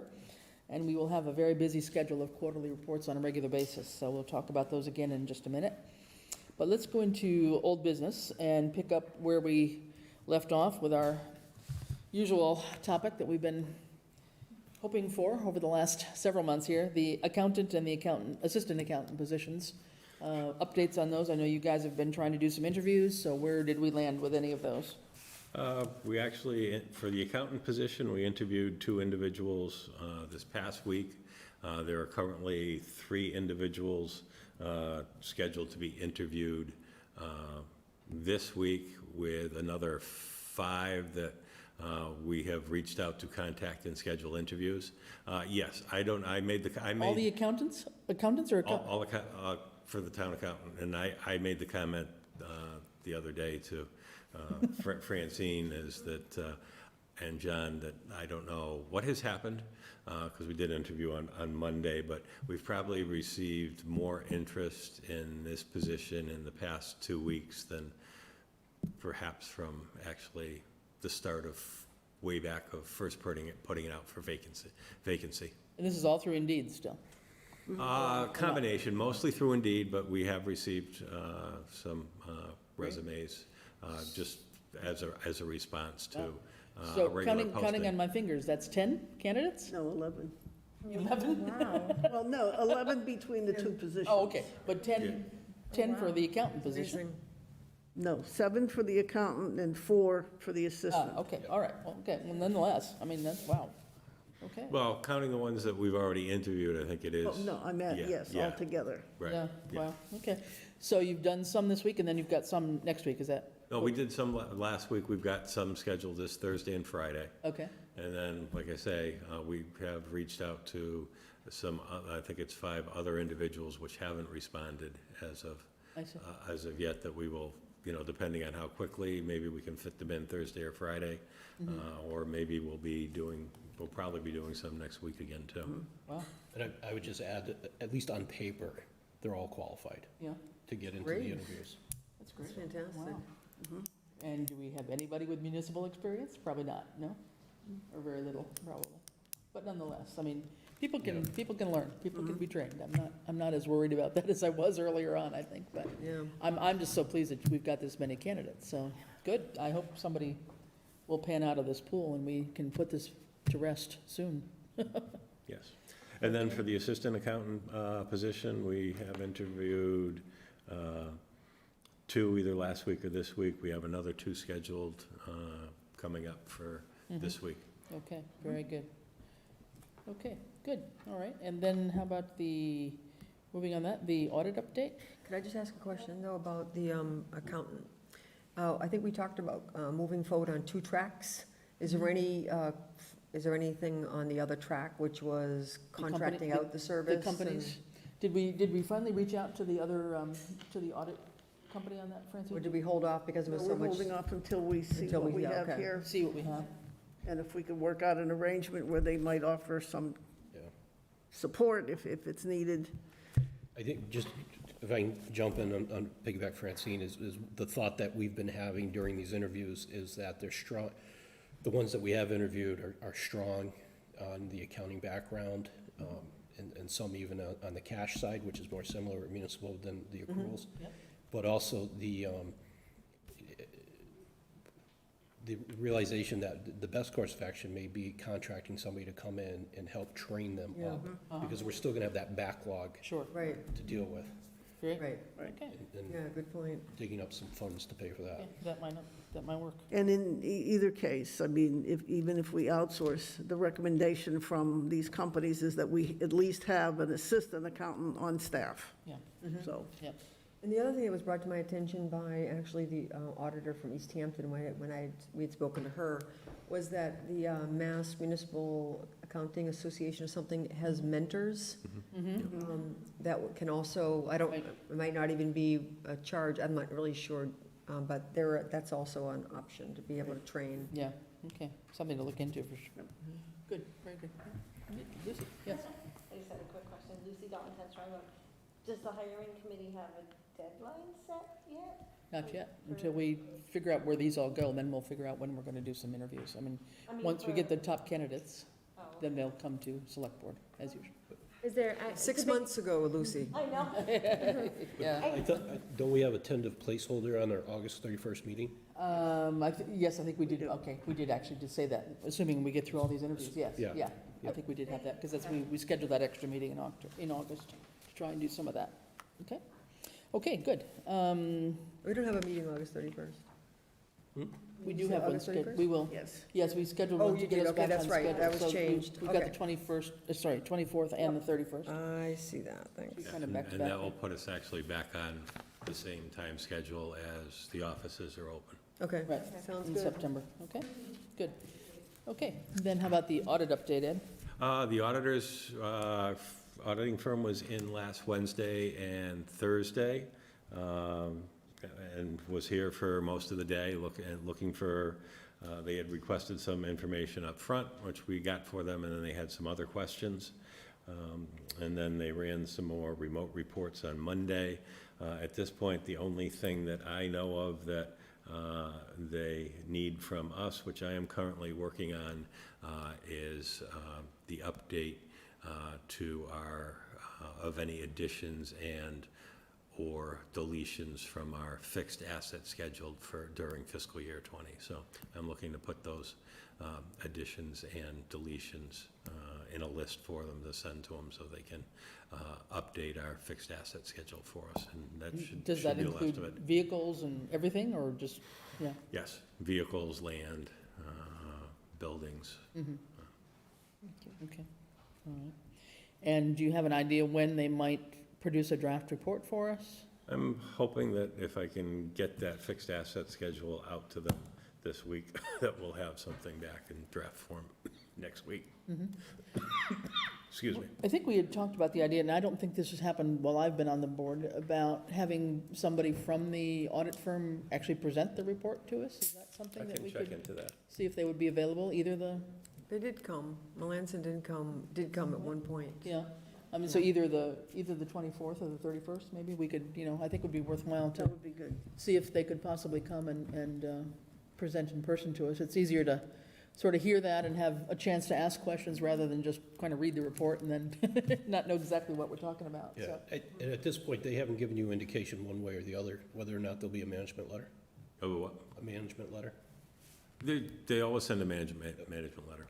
Well, Just depends what they put in any it. findings, that there's gonna be any negative findings or anything like that? If there is, then I really have wanna see never them. been involved in an audit in now 3 different municipalities where there wasn't some findings. Finding. They always send recommendations, and then they end up addressing them, Yeah, or how we're gonna address them. yeah. I think we had talked to, Ed, if you wouldn't mind, if this hasn't happened yet, to put up the most recent audit, or at least share it, so that we can Yeah, I'm still looking get for a those sense- electronic files to get a sense to get of those what up. were the issues from the last audit as well, okay? And did you determine whether or not our contract goes for another year? I have not found that as of yet. Okay. It's Because we upstairs definitely in the need to- accounting office, so I'll try to remember to look for that So we may tomorrow need night. to think about doing another RFP or something on that too, right? Okay, good. All right. Any other questions on the audit from anybody? If not, how about the Route 10 water main? And they've been working on the connections to the homes last week and this week. They're supposed to finish that by the end of this week unless they get delayed. And that, from my understanding, and I don't know if you know any different, Tim, that my understanding is once that is done, that'll complete the majority of the project, and then they will let the areas set where they have put the, shall we say, the first coat of pavement. They'll let that set for a few months for any shrinkage, and then they will come back later this year and actually put the top coat on it, and then they will be done. Okay. All right. Good. All right. Great. And then East Street Bridge. East Street Bridge, lot going on. Let's see, where do I want to start? We have a well, I gotta be careful how I put this. We have a meeting for pre-construction for Concom now scheduled Monday morning, the 16th, for the contractor and Holyoke Gas and Electric, who will be contracting with a firm to do a directional drilling under the river to move the gas pipe off the bridge and under the river. We have engaged Heritage Survey to mark out the boundary points for the contractors, and they're scheduled to do that field work on either August 25th or 26th. So moving forward with that project. And it'll still require the contractor to get some information to National Heritage on, I think it's the turtles and the mussels, to move forward there. So that project is, I won't say physically starting to kick off, but all the background work and meetings are starting to get busy with that. And so they might actually start construction work in September-ish, or? Could be, depending on how long it takes actually to get those final permits. Yeah, I am hopeful of that, and it's possible that the first one out there is Holyoke Gas and Electric to do the cross-directional drilling piece, which they can do even before any deconstruction or construction starts on the bridge itself. And Ed, just for everybody listening, the contract is that this work will be completed by June of 2022, am I correct? That is correct. Okay. I got to keep a goal in mind for people. Okay. So many dates, but yes, good, all right. Yeah, we'll need a big calendar or something in terms of all Yes. these projects that are, I'm gonna have to start doing that. Yeah, I think We so. actually have enough going on that, yeah, even I get a little bit confused from time to time. especially with some of these grants, et cetera, coming along too, so. Okay, any other questions on old business, anything anybody has in mind? If not, we'll move on to new business action discussion. This is a little bit of old business in some ways. The select board priorities for FY '22, we talked about those a bit last week. I think we pretty much nailed down the idea that the overall financial health of the town are really our top priority. One of the things that I don't know that we addressed, and I just want to throw it out there, we had set as part of our priorities the previous year was trying to be sure that we were doing what we could to get wages and salaries basically regularized to some extent. And we've done a bit of that, I think, through the budget process, but I just don't want us to lose sight of that as being maybe a subcategory of the overall financial health of of the town, and I don't know that we specifically said that much last time. So I want to be sure that that's inclusive enough to continue to work on that. I think we made a start on that, but we haven't really, finished where we probably need to go with looking at various town positions and salaries. Okay? Anybody have any final or other thoughts on the town priority, the select board priorities for FY '22? And is that good enough to start with for right now, or do we need to elaborate anything more? I just want to ask a question about what you just said, because we also had received a grant, a DLTA grant, and that's about a regional HR, or at least, Yep. not necessarily regional HR service, but something that would benefit personnel, so to speak. Mm-hmm. Where's that at, and is there a charge for that, grant to do an analysis of salaries or that sort of thing? To my knowledge, they have not shown up, have they? Francine, No, you're you're right. contact with them. Originally, we went to them looking for assistance in helping to help develop a salary scale and survey and scale that we could produce. But that was not something they would fund. But as a precursor to that, looking at the feasibility of regionalizing HR services and would be willing participant. And we said, yes, of course, and that was probably 4 months ago. I've had 2 conversations with the project officer who he talks to me about scheduling a conference call between Ed and myself and representatives from whatever other communities are participating. But to date, he's not scheduled that meeting. Yeah. So I do periodically go back and say, where are we? And he keeps saying, we're doing it, I'm planning it, I will get back to you, but it hasn't happened yet. And I believe that whatever work we do has to be completed by December, so it's going to be crunch time if we don't start. So that's it. And it's really, they're managing this whole process. Yeah, We're right. just Right. one of the recipients, and that's from PVPC. Yeah, so they're the ones in charge of it, grouping several towns together, and I don't know Well, the other thing what I has think, taken so long, but. I think there's what you just said around making sure that whatever financial projections we try to do, or cost savings, whatever, include efforts to improve pay in town. Right. I agree with that. There's also the HR grant that we don't know what's going to happen with that. And then there's the other issue where that I'm not sure that we have alignment with PQB around pay, salary, structure charts. And I think we somehow there's those 3 things that are still out there. I don't think we have total alignment. Right, no, I agree with you there. So, yeah, no, we have to get that all kind of in grouped, and I think PQB will be meeting soon, in another week or somewhere. 16th. 16th, okay.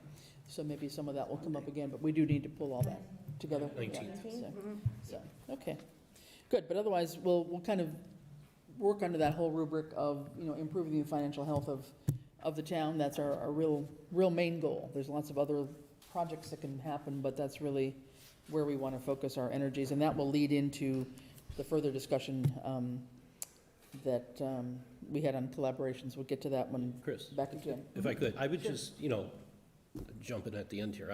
I would say that the financial health of the town encompasses all that stuff, because if we don't get the town in a position where we can not only attract talent, but retain the talent that we have, it's, it's just going to have a cascade effect. It costs twice as much to replace somebody as it does to keep them, generally speaking. Now, there's always reasons for change, and that's fine, but I see this as a whole. To your point, it's not written in there specifically wages, but it's wages, it's benefits, it's quality of life, the work-to-life balance. So there's a personnel side, there's other sides, no, absolutely, and that's why, that's how I felt after the meeting, but I didn't feel like we really had articulated that specifically, so that's why I just wanted to bring that up again tonight, to make sure that we don't lose sight of that. Okay, moving on to the department and committee report schedule. This is back in your packets again. We had a draft schedule last week that we made all sorts of changes on. This is the attempt at hopefully a corrected grouping of reports. And I guess I'm not really going to call it quarterly, because it isn't totally quarterly in many cases, but we'll just call it a report schedule for department heads, committee, commissions, and various boards that are listed here. So what this does is lay out reporting time. There's going to be a dedicated reporting time at each of our meetings. So the first one coming up will be in September, the first meeting in September. And I don't know that I need to necessarily read these all out, but if anybody wants to make some changes, now is the time, so we can get this posted and let everybody know what to expect. Now, there's one change that I have made. If you look at the January 2nd meeting, I had added in, there was an open spot, I added in the Public Safety Committee as one. We had talked about them getting sort of rejuvenated and starting up again, and we didn't really give them a time to report back to us. So I put them in on an empty spot in January. And then I think it was John maybe that had mentioned on the May meeting that we have in the HGE, Eversource Charter, and Easthampton Media. My wondering was whether we might just swap what's now listed as June and May to finish off with town committee folks. Then we have a break with everything we're doing with the budget and town meeting and everything in May, June. And when we get back in the second half of June, we have that first meeting then with the outside entities that affect us. So I was just going to propose that we swap the May and the June as it's listed here. But I don't know if anybody has any thoughts about whether that makes sense. So the June meeting would be HGE, Eversource Charter, and Easthampton Media, whereas the May one would then be Water, Health, and the Ad Hoc Grant Committee. Does that make sense to anybody, or is that? Yeah, the only extra piece I would throw out there for consideration is following the every other week. We have a March 29th meeting that doesn't have anything assigned to it. So there's 3 meetings in March, There's 3 meetings in March. Oh, the way the calendar falls, so, if Okay. we just fill that week in. so there is a March, there is a meeting 3, well, Or we go without. or but- we could take a break. I think I'd vote for taking a break, if we Yeah. can get this far and stick to this schedule.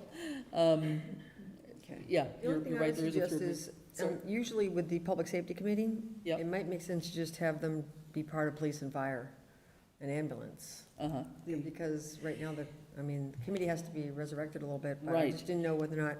And the other thing is capital improvement meets very infrequently, and they meet in the spring, pretty soon before town meeting. So I don't know that they would have a lot to report other than what's already been voted on at town meeting. Right, okay. So, So that maybe put public safety from January up to November, and I guess my only thought was whether they would have met and have any, but yeah, there's still time. They could, hopefully if they get meeting again, that would make sense to the group police are those. meeting in April too, right?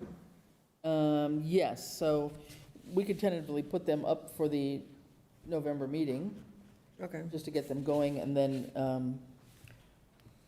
put them down on the April meeting as well. That would work on that one. That's a good, they do all go together, because fire and police are part of the public safety group anyway. Good idea. Do you want to do anything in terms of the, And capital's where? Capital's in March right now, oh, it's up in September too. is it? Oh, yeah. Maybe just September, I would be surprised that they would have much to say. What do you think? Anybody else? I don't know. Ed, your thoughts on that? I don't know. I think they almost always just meet right before town meeting. Do they have anything scheduled? Who's the current chair of Capital? You know? Nothing's scheduled right now. There is none There is none. until they meet. Yeah, Was it Matt Rowland before? It was That Matt. was. Larson, I thought. Margaret's still on there, I believe, yeah. Okay, well, maybe, wouldn't hurt to hear from them. I just know that they don't generally meet until spring when there's capital requests for town meeting. But maybe there would be if there's a special town meeting, no? Could be. Yeah. Well, let's leave them on there. Okay. And if they have nothing much to say, I mean, if nothing else, they can talk Right, to we us. could just bypass. They can talk to us a little bit, though, about their process, what Yeah. they, how they look at the various proposals coming in. I think that would be Okay, instructive, even if they don't have any real proposals before them, to at least hear the kinds of things that they want to look at and how they would, weigh the various requests What coming in. we have from them. available to us. Right, exactly. So let's leave them in there, but Okay. we have them again in March, and I think that's doable, okay? So with that, we'll make the change to move the public safety complex around and swap the May and June. We'll leave the third meeting in March empty for now. Right. How's that? And that will get us our our schedule, and we'll get that posted, and Ed, if you would do a note out to everybody, because I mean, obviously, some of these committees, I don't know, like Ag Commission doesn't meet very often, and some of Right. the ones that may just have to be separate emails or something I that, can send it out yeah, tomorrow to whatever on that. everyone, so basically the changes are move the public safety to the November 2nd meeting, and then swap the May and June, correct? Right, and public safety in the April meeting as well, with the Meeting fire too. and ambulance and Okay. police, yeah, Yeah. they're on there twice, yeah, okay. Yes, Ed. Thanks, Rhonda. I just wanted to make sure, I know you probably took this into consideration, that May 3rd is the annual town meeting schedule date, and the 17th is the election date. Hadn't gotten that far, quite honestly, on the calendar. Oh, just so you know that, those are the dates, Yeah, okay. first, third. Yeah, well, we're, whatever the first meeting is in May, and then we were gonna leave it blank for a month The or so, election, Okay, right. so where we the weren't third doing is any the- meetings. third Any, is the sorry, annual yeah, town. any presentations, rather, from reports from the different committees, okay? Okay, just wanted to remind you. Thanks. Yep. On the back of the form that you have in your package, I had also just tried to suggest, and this is open for discussion, just a content outline for the reports.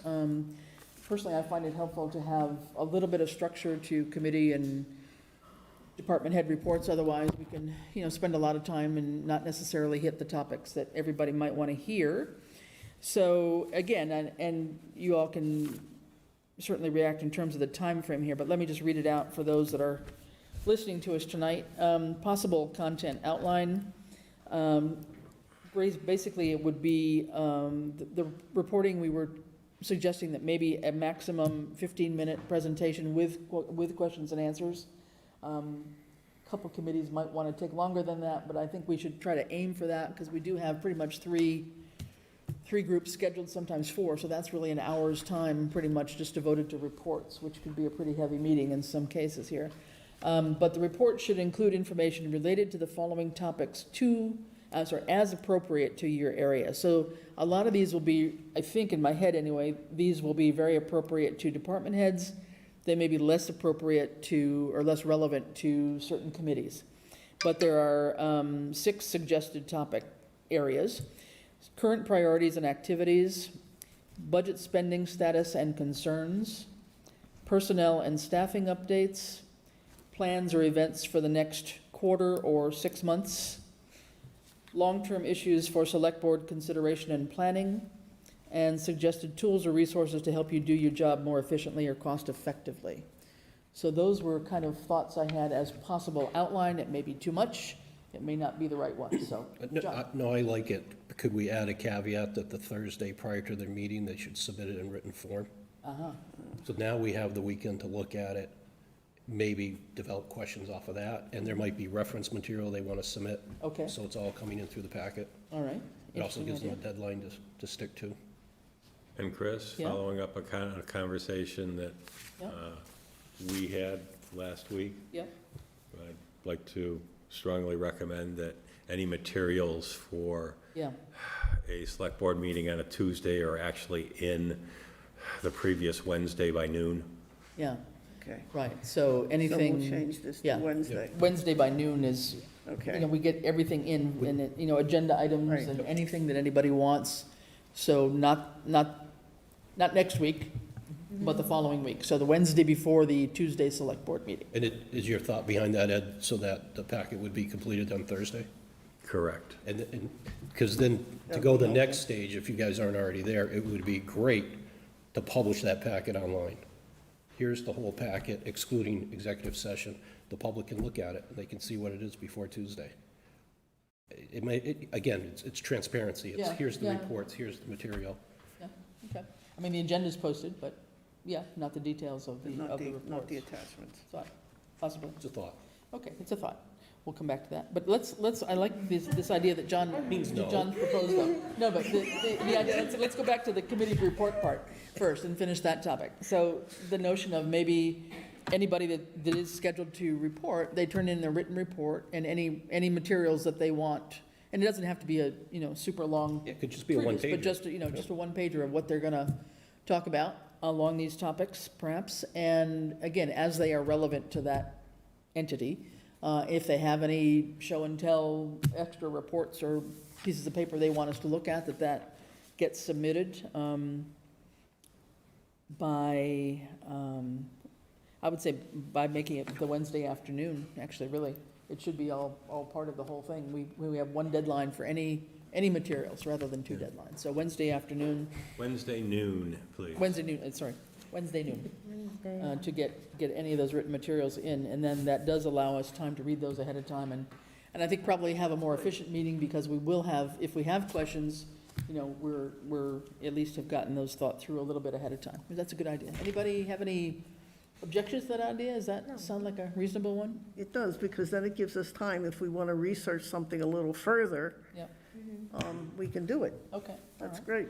All right, well, let's assume that we can do that. What does anybody think about these topics? So is it too much? Are we asking too much in here, or, so again, it's priorities, it's budget issues, you know, any concerns that a department head, for example, would have about budget, personnel staffing issues, and again, these won't necessarily apply to some of the committees, but they will apply more to department heads, for example.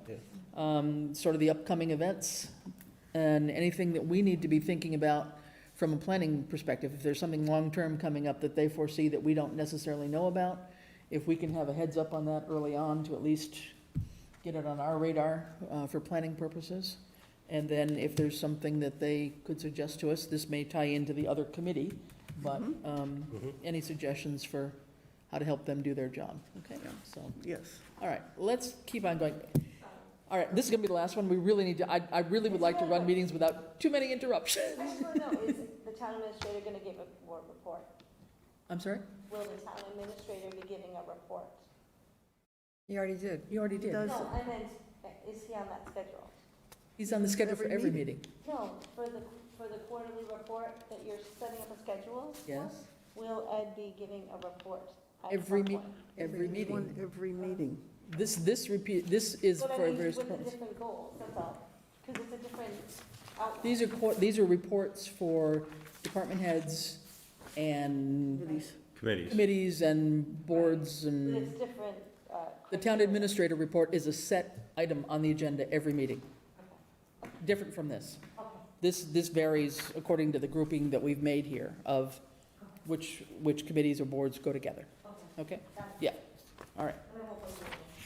So, okay, so if everybody's okay with that, can we try to put this into some, I mean, we could just add this to the, whatever you're going to send out to the, Yes. to the folks and let them know that that's the intent and have any materials in by Wednesday noon prior to that meeting that they're scheduled for, okay? All right, everybody okay with that? Do we need to vote on that, or are we good with it? I'm fine. We're good with it. I think we're good. All right, perfect. Let's keep on moving. All right. Next, Ed, we have the COA FRITA grant approval. Correct.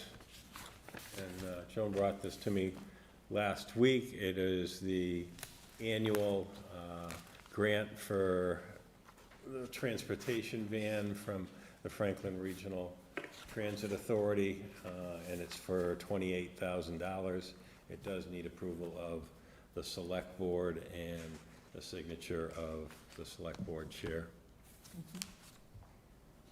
And this is a 12-month arrangement, and, yeah, it's an annual renewal. Annual by fiscal Why year. did it go down?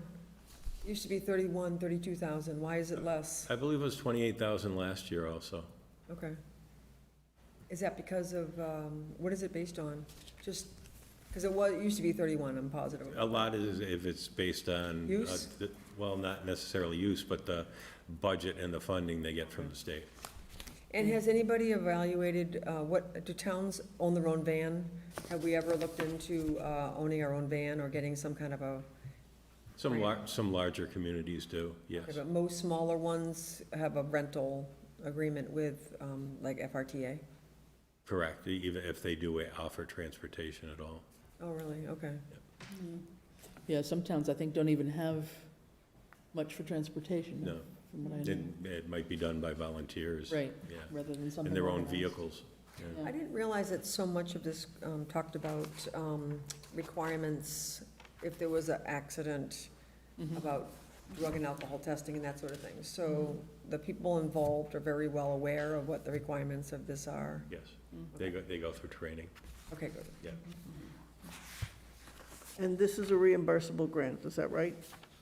Is that how that works? Yes. Yes, We it is, spend, correct. they pay us back. And we file reports with FRITA every month. I'll make a motion to approve the FRTA grant for FY '22 Okay. for the van. All right, I'll second that. all right. Any further discussion on that? If not, could I hear a vote, please? All in favor? Aye. Aye.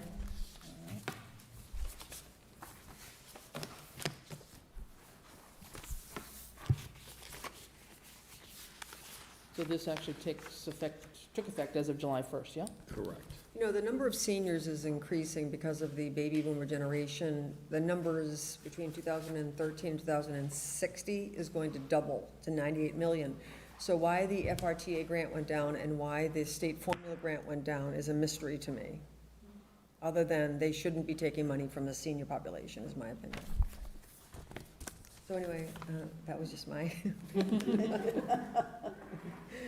All right. But you have a point. Dave. Well, since we're still on that, what is because it says, the total budget for fiscal year not to exceed 20,000, the total sum of this contract accounts for the total gross receipts incurred. The budget is built on the total amount of local assessment funds each town contributes to the service. So how much does the town of Southampton contribute annually to the FRTA? And we may not have that answer tonight, but that would be the question. If our assessments have gone down, then it stands to reason that that number has gone down. well, I think, you know, not necessarily in the COVID year, but pre-COVID, they had to actually cut van service to be able to keep the budget, you know, to stay within budget. So I'm just curious. Yeah, which so- makes sense, because wages are going up, and the funds aren't going up, right? So pretty soon, we're gonna be at the $15 mark without an increase. Yeah, that's true. That's true. Okay, all right. All right, next on the agenda, Fire Department EMS Brush Skid Unit Grant Award. All right, this one's a little bit different. As you may or may not recall, the fire chief originally was gonna put this in as a capital request, and the police chief and the fire chief, the police chief was gonna put in a grant for a UTV, because there's some cross usage, shall we say, of the vehicle. So the police department put in for the UTV. The fire department put in for the skid unit, which contains a tanker and a pump and a place to carry a stretcher with an individual on it, and a trailer to contain the unit. Of the fire department request, only the skid unit with the tanker and the pump and the stretcher was approved for, I think it's $11,250. The trailer portion was not approved. And on the police side, that has put in the separate application for the UTV itself, that was not approved. So we ended up about $20,000 short of our target. That would have been the UTV cost, or? That and the UTV and trailer, that and the trailer, maybe a little bit more than the 20. So we have a skid unit that can't skid anywhere. Correct. I did have a conversation with our fire chief, who happens to be on vacation, so he sends his apology for not being here. But I felt it important to come back to the select board on this particular request. John feels very strongly that the town should still take the skid unit, even if it has to sit on it for, a year or so until maybe we get a grant application, or he would put in for capital again for a UTV for it, but because of the fact that, it would have been nice if we were gonna get half, but I know the UTV is considerably more than this. If they gave us the UTV, which we could build around, but in this Right, case, yes, we would have a skid unit with a pumper and pumper, tanker, and the stretcher that may not have to sit around for a year or longer before a funding for the actual UTV Could be found. was approved. And, I will say myself, there is definitely a need for a unit of this type. We have a lot of trails and a lot of open space, whether it's going out, searching for somebody, whether somebody's hurt, worse, or what have you, or fighting brush fires. It gives us that ability on our own. The last time that the town emergency departments were involved in, a search, or a search and rescue, we were able to borrow this type of vehicle from a nearby community, but it did take a while to arrange that and go out. So, on one hand, I definitely see the fire chief's point. Is the $11,250 in the skid unit in hand, worth it, even if we have to sit on it? On the flip side, I also, see the financial impact. I don't know how long it would be to take us to find another grant that and maybe get accepted for a UTV. And on my own financial side, as far as like capital funding goes, I sit there and look and say, okay, there is a need for this. However, it's used occasionally. I weigh that against, I'm assuming, and I shouldn't do that, I get in trouble. I know that the police chief skipped a request for a cruiser this year. I have a feeling it'll be back next year. Cruisers used, every day. We did not get the debt exclusion for the dump truck, which we still have to, replace. I do know that the bids came in for the masonry work at Norris School considerably above what they had requested for funding, so I'm going to assume that comes back. So I have to weigh that into my overall, thinking. So, like I say, I do see both points, but as I told John, John, I can't fund it myself or find funding for it. I really have to take this back to the select board, because it's really up to the select board whether we go out and say, okay, let's move forward, and we'll sit on it, and hopefully we do find funding for the rest of it the next year, and it's $11,250. We don't have to spend it. Does the at that select board point have in to time. sign off on it? What's that? Does the select board have to sign off on it? Well, It's a department head that got a grant for this much money. Does he have a right to, not leave the money on the table and just get it? well, let me put it this Looks like way. somebody has to. The select board is going to have to authorize a signatory for this grant. Yeah. Okay, that's all I want to know. Yeah. Well, and it's interesting too, because, having worked on grants in my previous life, it would have been very unusual to award a grant for a skid unit without verifying that there was a UTV or some other thing to make it all work. It's like a simple agricultural example. If you had somebody doing poultry production, you're not going to fund the chickens before you fund the chicken house. So I don't quite understand how the state did this one, except from what I'm hearing, is the fire did their part and the police did their part, and so maybe when the committees were looking at these at the state level, they didn't make the connection that there were two pieces of Southampton there, police and fire, and they focused on the fire one without looking at the police side of the equation, perhaps, to fund the UTV. Having said that, I also don't like turning back grant money. Either I think that's not a do I. good- It's not a good practice. Either do I. So, I don't know, I'm open to ideas, suggestions, yeah? Yeah, Francine, go ahead. Go ahead, John. I have two questions. The skid, is that another way of saying the trailer? Well, I would say the trailer as referenced the idea was that it would be like an enclosed trailer to be pulled behind a vehicle, so you could put the UTV and, the skid. Kind of like a snowmobile trailer, where the top pops Yeah. up, you drive on, you park it. you Right, close it, so, and so forth. I'd say it would sit there and be protected. And that- You know, that's the skid. Yeah, the skid unit would basically actually attach or fit to the back of the UTV. Okay. So then, the second question is, if I'm interpreting this correctly, we have until December 31st, 2021 to spend the funds, contract end date.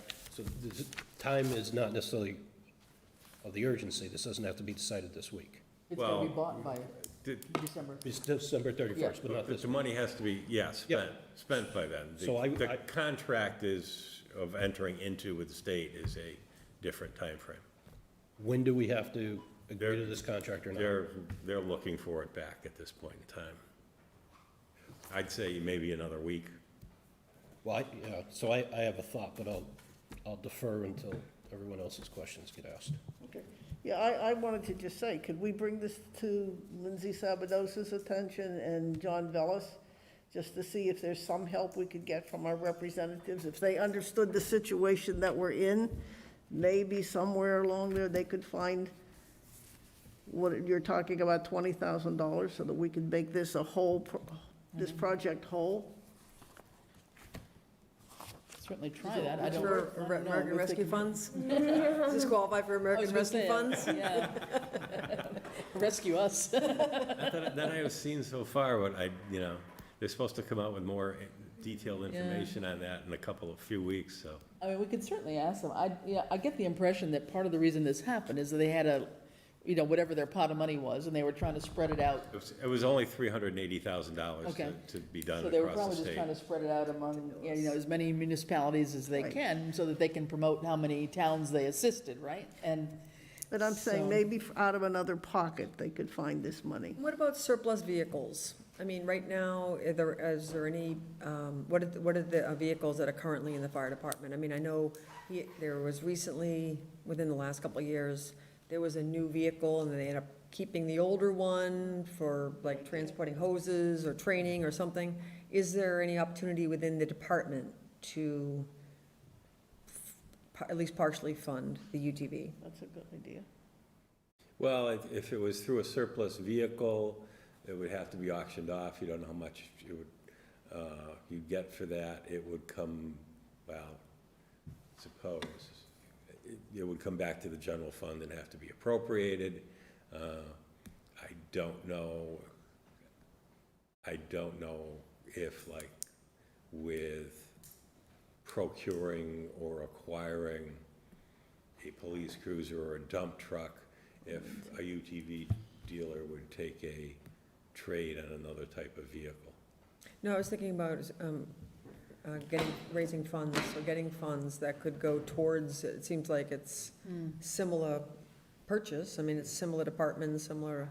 In the past, I know certain vehicles have been, one particular year, the benefactors were the firefighters fund, and that wasn't necessarily well received by everybody. So I just wondered if the town could be a beneficiary of any surplus vehicles within the fire department. Like I say, the only way I know of the town being a beneficiary of that is if there were surplus vehicles not being used, auction them off. Yeah. Funds come to the general fund, then you'd have to Gotta appropriate, right. Correct. that's the usual way, yeah.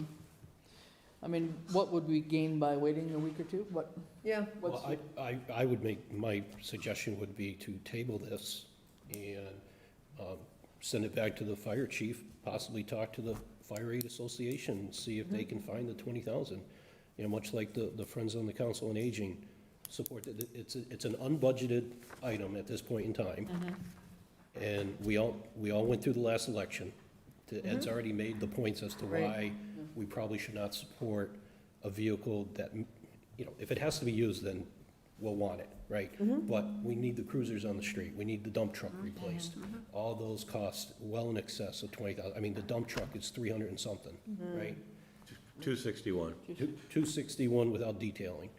So then, but, I'm happy to support the 11,250 if the chief can show us where that other money's gonna come from outside of the budget. And I don't know if there's a further item on our list later tonight, or I might be getting confused with emails.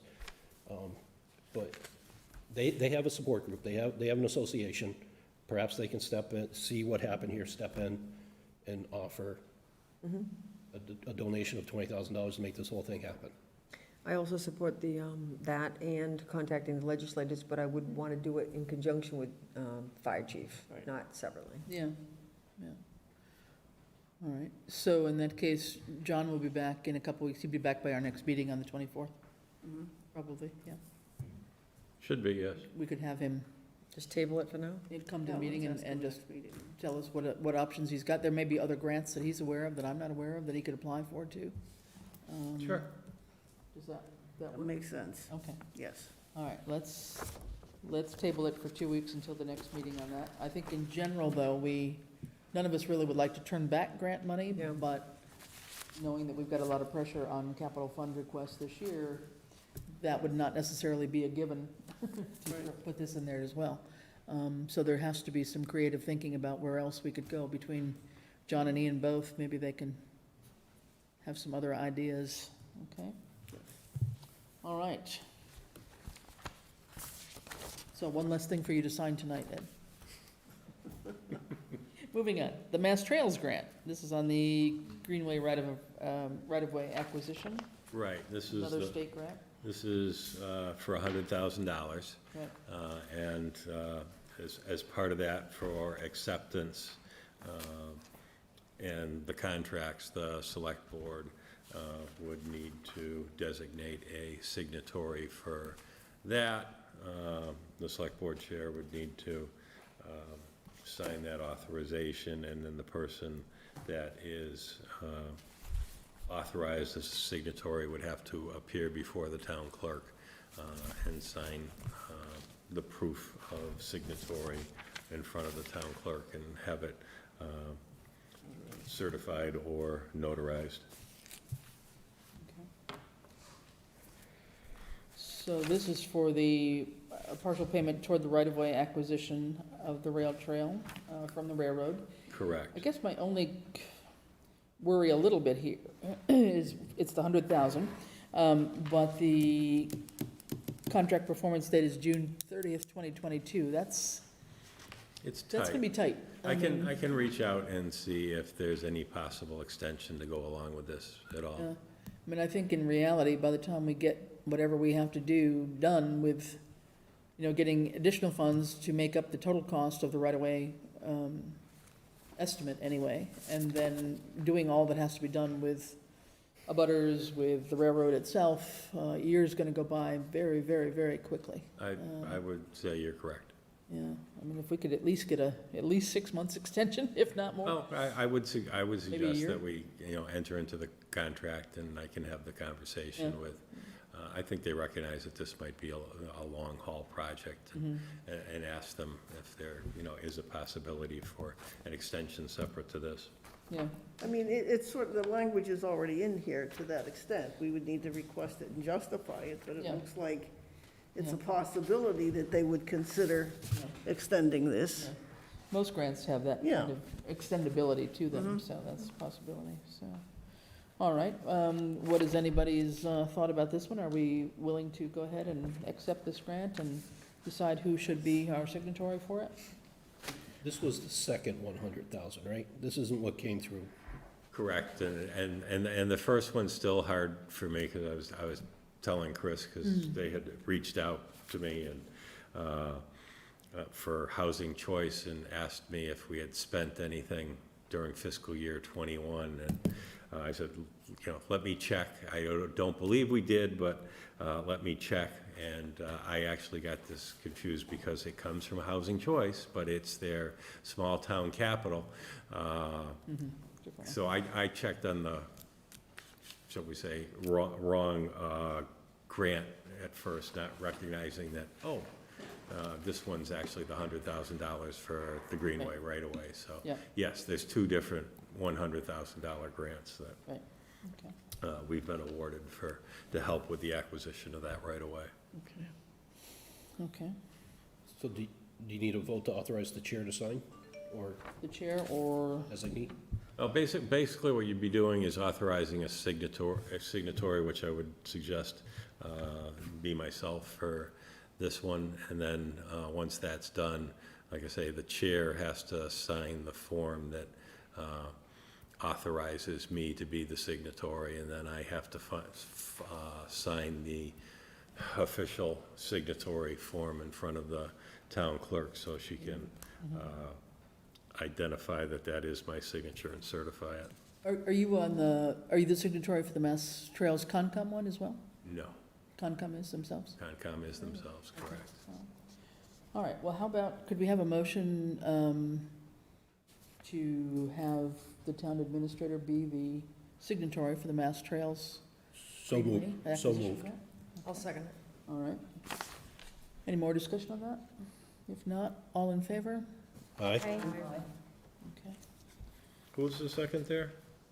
Rini? Thank you. Okay, so we'll move forward with that one. Eddie will be the signatory, and you can give me whatever I need to countersign, okay? All right, moving on. We are at, Short-term disability. yeah, employee short-term disability approval. Yeah, and you have the information in front of you because of HIPAA laws. I, won't say anything as far as the Correct. individual's name, what the medical condition is, whatever. Right. I will say that, yes, this person is definitely eligible for our short-term disability policy, and would recommend that the select board approve it and that the chair sign the authorization form. I'll make a motion to approve this request for short-term disability. Have a second, please? I'll second it. All right. All in favor? Aye. Aye. Okay. Thank you. We changed the form to select board. Yeah, I know. Everything I read around here has got one or the Everything other. says, yes, Yeah. We keep doing the Board of Selectmen. yes. Let's see who's got that. Who's got the magical form, huh? Well, who's got the Yeah, form in Word and. just set it there now. I'll sign that one. Yeah. Okay. Okay, moving on. The employee wage and salary approval. Now, I believe we have most of this here for our attention. Yes, and Jen Day, our treasurer collector, provided this to us, and this is supposed to be done and approved and signed by the select board every year for our auditors' reference when they come in and audit who is being paid how much. Now, I'm assuming we're gonna have to do this again because there's no accountant and assistant accountant on here? I know they're vacant, but wouldn't they be on here, or no? Technically, anyone that is replaced during the year, if it differs, should be updated. Okay. Why is one of these firefighters below the minimum wage? Didn't that all get updated January 1 of this year? Who is that? Alberti? It's 1350. No, it's 1350. Oh, okay, that's. 1350 was the Oh, I minimum. see, that was the previous There's one? no one below, yeah. Okay, Yeah, 1377. 1377. 1377 Yeah. correctly now, yeah. all right, thanks, sorry, I was looking at the wrong file. So he's on there, okay. And at this point, we also don't have figures in there for the water department, right? Correct. So we should move forward with this, and knowing that we're gonna have to update Right. some later on. Those. Correct. Those two in particular. Yes. Okay. So this, And at some point, we'll have to update the town accountant. yeah, um, I mean, we've got accounting vacant, but I guess I don't know if they, Yeah, assistant town accountant. yeah, there would have been a second position there, right? So, And you have a vacancy here in the assessor, principal assessor. There's a name on this. Well, actually, it's not vacant yet. Okay, yeah, actually just finishing okay, vacation, I think. Tom. okay, so this Yeah, is now, still probably very soon legitimately- off the Okay, rolls, yeah. And so this is the assistant accountant that is listed there, but not the main accountant, is that right? Yes. Okay. All right, and just so I'm clear, so the pay range on that one is 1928, right? For the assistant accountant? That's what's listed there. That's what the salary was, the hourly wage was in fiscal year '21. Right. To the person that was in that position.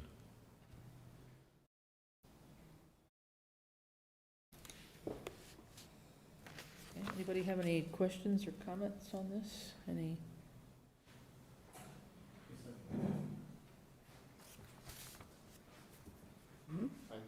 Tim Gaudette of 138 Valley Road, Uh-huh. Board of Water Commission. Uh-huh. So, Ed, you said that the water department employees are not on your list?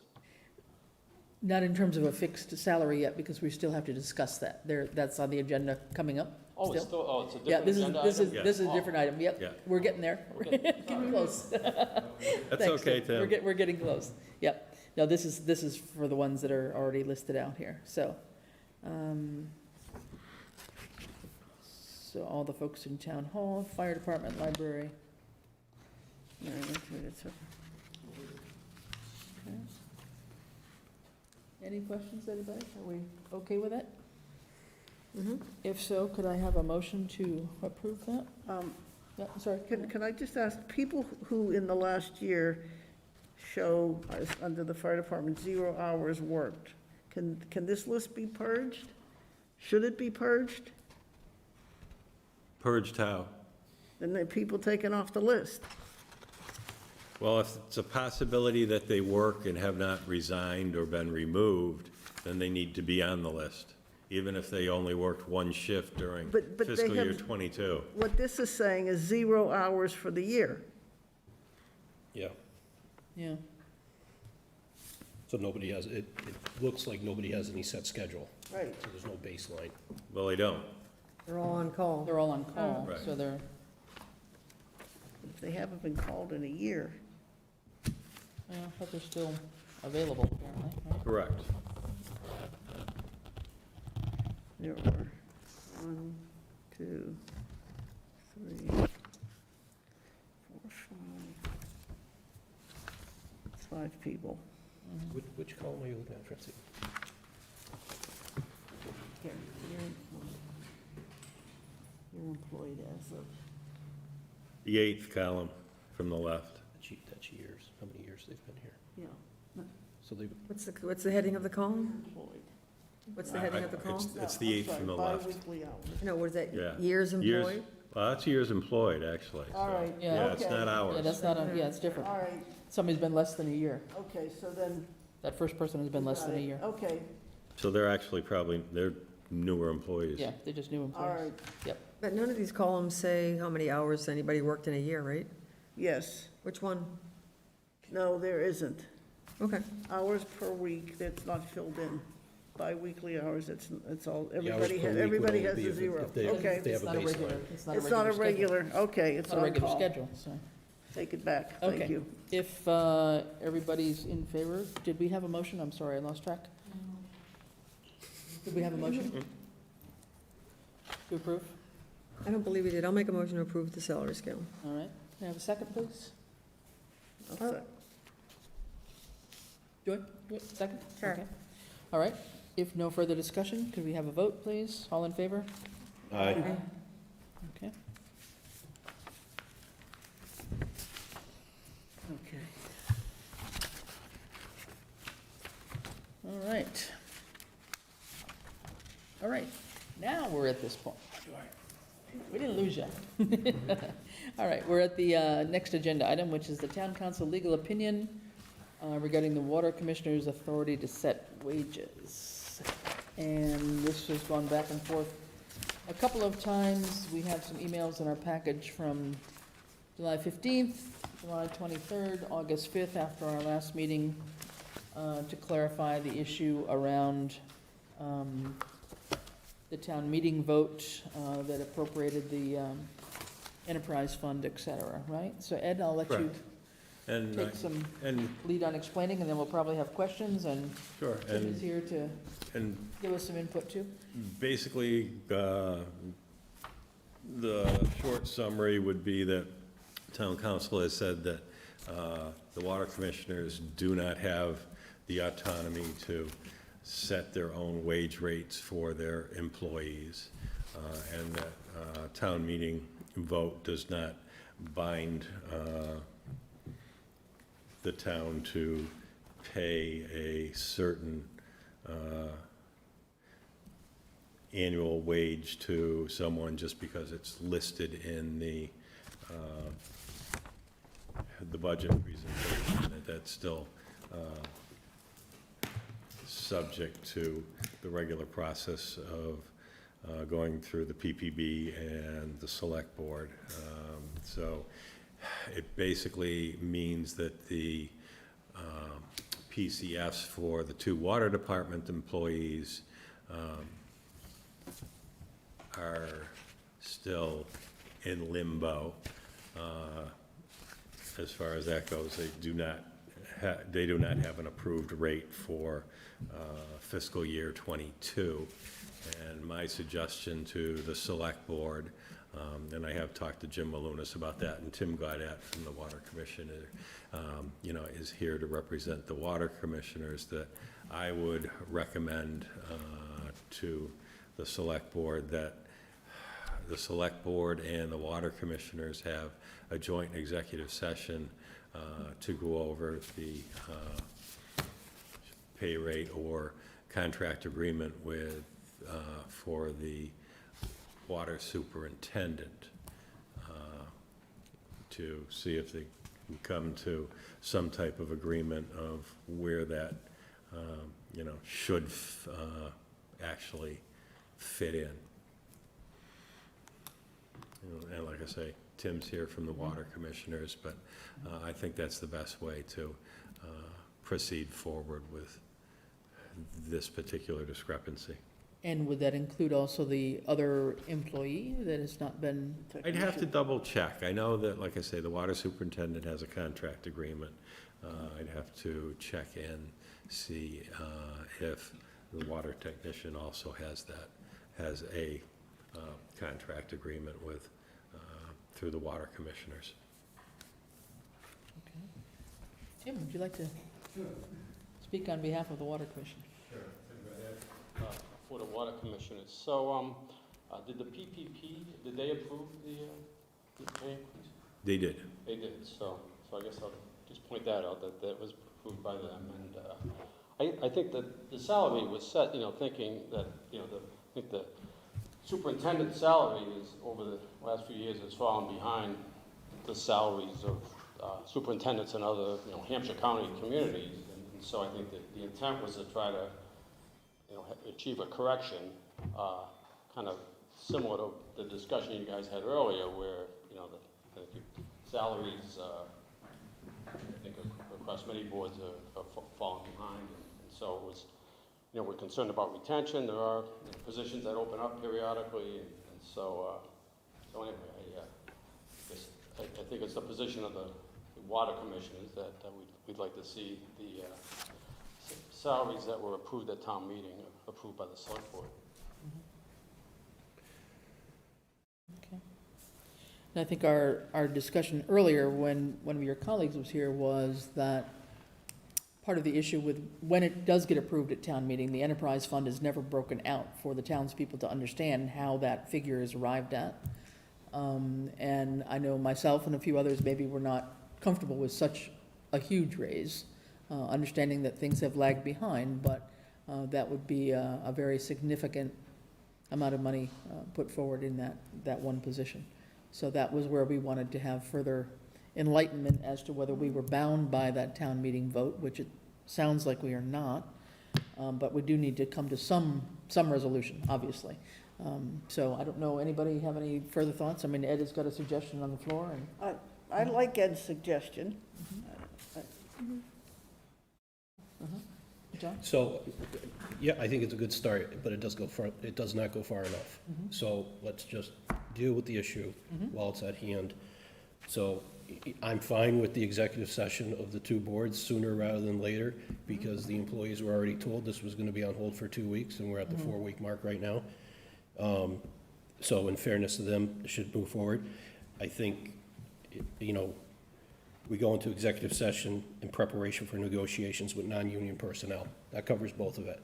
I also think we need to have, whether the foundation is laid there so we can have an open and an honest dialogue in executive session, and then come out of executive and some of the areas go public. But I don't want to see this issue reoccur next year when another form goes to the PPQ.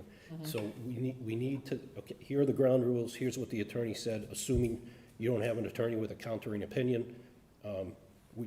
If we haven't shared this with the Water Commission, we should share it with them, figure out when they can meet, and let's have a whole conversation about how this is gonna be. Yes, maybe they, I'm just thinking out loud, there's a line item that they can put in the budget that suffices Mass State law. Doesn't mean that we can't ask them and they won't agree to give us supporting documents behind it that shows that. The school does it. Here's the whole budget for the school. Right. It gets summed down to one line, so you can see it. Again, the transparency, all that, because as a ratepayer who gets water in the town, you got an extra 30,000 to throw in there. Maybe my rate is too high. It's not the case. But there's several ratepayers out there. So Yeah. I think getting the the 5 of us together, having a full conversation in executive session, getting on the same page. Okay. Hopefully. I think there was some discussion on the salaries at annual town meeting. I don't think it was, we weren't trying to hide anything. I thought it was, I'll have to go back and look at the documentation, but I do remember some discussion. In fact, I stood up and spoke for it. So. Okay. But the opinion of the attorney is still that it has to be approved by this, No, that's true. Well, Yeah, so we're still, that's where we are. yeah. Any other comments, Joy? So would be the proposition to wait until our next, not to do a special meeting, but to do an executive session on our August 24th meeting? Or, And, I mean, I'll reach out to the chair, Jim Maluna, see, if that's acceptable to them, if they want to try to get, it may make some sense to maybe try to have a special meeting just for that? just for this, and try to come up with some possible dates that work for both boards. okay, And if it does be on that same day as our meeting, could we start early and have executive session first for that one issue? So if there is action for us to take, it could be taken at the meeting. sure, yeah, that's a good point. Yeah, all right, so that would be an idea, to do the 24th, but have it as the first item on the agenda, the executive session, and then come into public session, or start in public session, go to executive session, Yeah. come back to public session. As an idea? Let me do this. John, as chair of the Norris School Committee, are you going to be looking for a joint meeting with the select board to fill the vacancy in the Norris School Committee? I believe it's on the agenda tomorrow night for the failure to elect, yes. Okay, then I would just throw it around of, okay, does that make sense? Or does it make sense to have the joint meeting with the school committee the first thing on the 24th, which may lead us back to doing this as a special meeting of the two boards. And I'm leaning to trying to do this as a special meeting to the two boards Okay. because I have a presumption, strong feeling that this is going to possibly be a lengthy discussion, which just makes whether it's at the beginning of the meeting or Yeah, the end of the okay. meeting just makes the whole night longer and maybe Yeah. whatever's on at the end The less 17th? productive. Well, our choices, our only empty spot for August is, on a Tuesday anyway, would be the 17th. So that means we're literally meeting 4 Tuesdays in a row. But, Well, I'm not recommending it be on a Tuesday, Oh, so, okay. yeah. but there may be conflicts with other people's meetings on the 18th or the 19th. I don't know. I'm out of state that whole time. Yeah. So what date might work for you at all? And does the 17th work at all or not? No, I fly out on the 17th, fly back on the Oh, okay, 19th. you're gone that whole week anyway. Yeah. So do we have any timeframes before the 24th anyway? To have a quorum? Not have a quorum, but have everybody present, especially, It won't meet the 48-hour rule. No, Monday the we don't 16th. make the 48 hours. Monday, the 16th, is that a Concom meeting maybe? That is a Concom meeting. And the ZBA meeting. Yeah. But, if we started at, what time is Concom? 6 usually.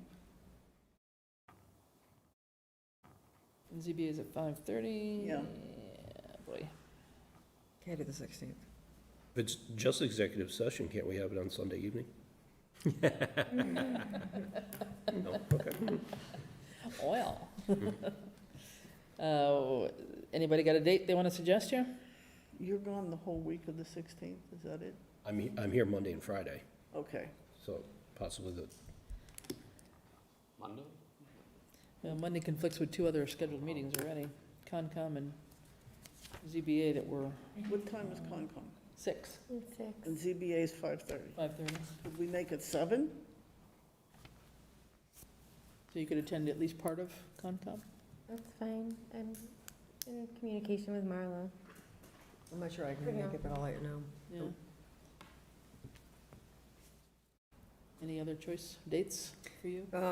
Not good for John, 18 or 19 I could do, but not the 16th. Okay, 18 or 19? What's But on? he's out of town until Friday, and I can't do Around. Friday. Can't do Friday. Okay. what about Monday the 23rd?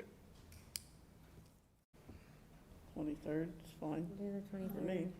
Jim may not be here. We have to move her daughter to Fifth Country Retrofit. The 5-hour drive, set up 5-hour drive back. Mm-hmm. I mean, so that puts us past the 24th, and again, I want to be respectful to the 2 employees that this is impacting. If we can pick a date on the 25th, 26th, or 27th, Can we, and then have it on the 31st in the event that there needs to be a vote. Okay, so 24th or 25th, what do those look like for, 24th is our meeting. Oh, okay. we're meeting on the 24th already. Or we go back to the So the 25th 24th. and the 26th. Yeah. Housing Authority is on the 25th, that's the only one I see scheduled so far. 25, so that's what day? That's a Thursday. I think we're already pushing it beyond the next meeting anyway. I think we should just Yeah. stick with the 24th if it's going to come to that. Yeah, then just go back to the 24th. Then it's just a question of how are you going to fit it in? Are you going to have that first and then, Is it possible to take some of the routine matters on the 24th and push them to the 31st? I was gonna say, we might be able to just figure the schedule on the 24th Good idea. and tighten it up to Yeah, we can really try to do focus that. on this and to focus on the school board appointment. on the 31st? And then save our more routine business. The good thing about it is that this is before any of our report schedules start, so right. it's kind of now or never. We really need to get it done, I think. Let's go for the 24th, and you and I can work out How we timing go of about it, yeah. what works, both? so we don't have a terribly prolonged meeting here. Yep. Okay?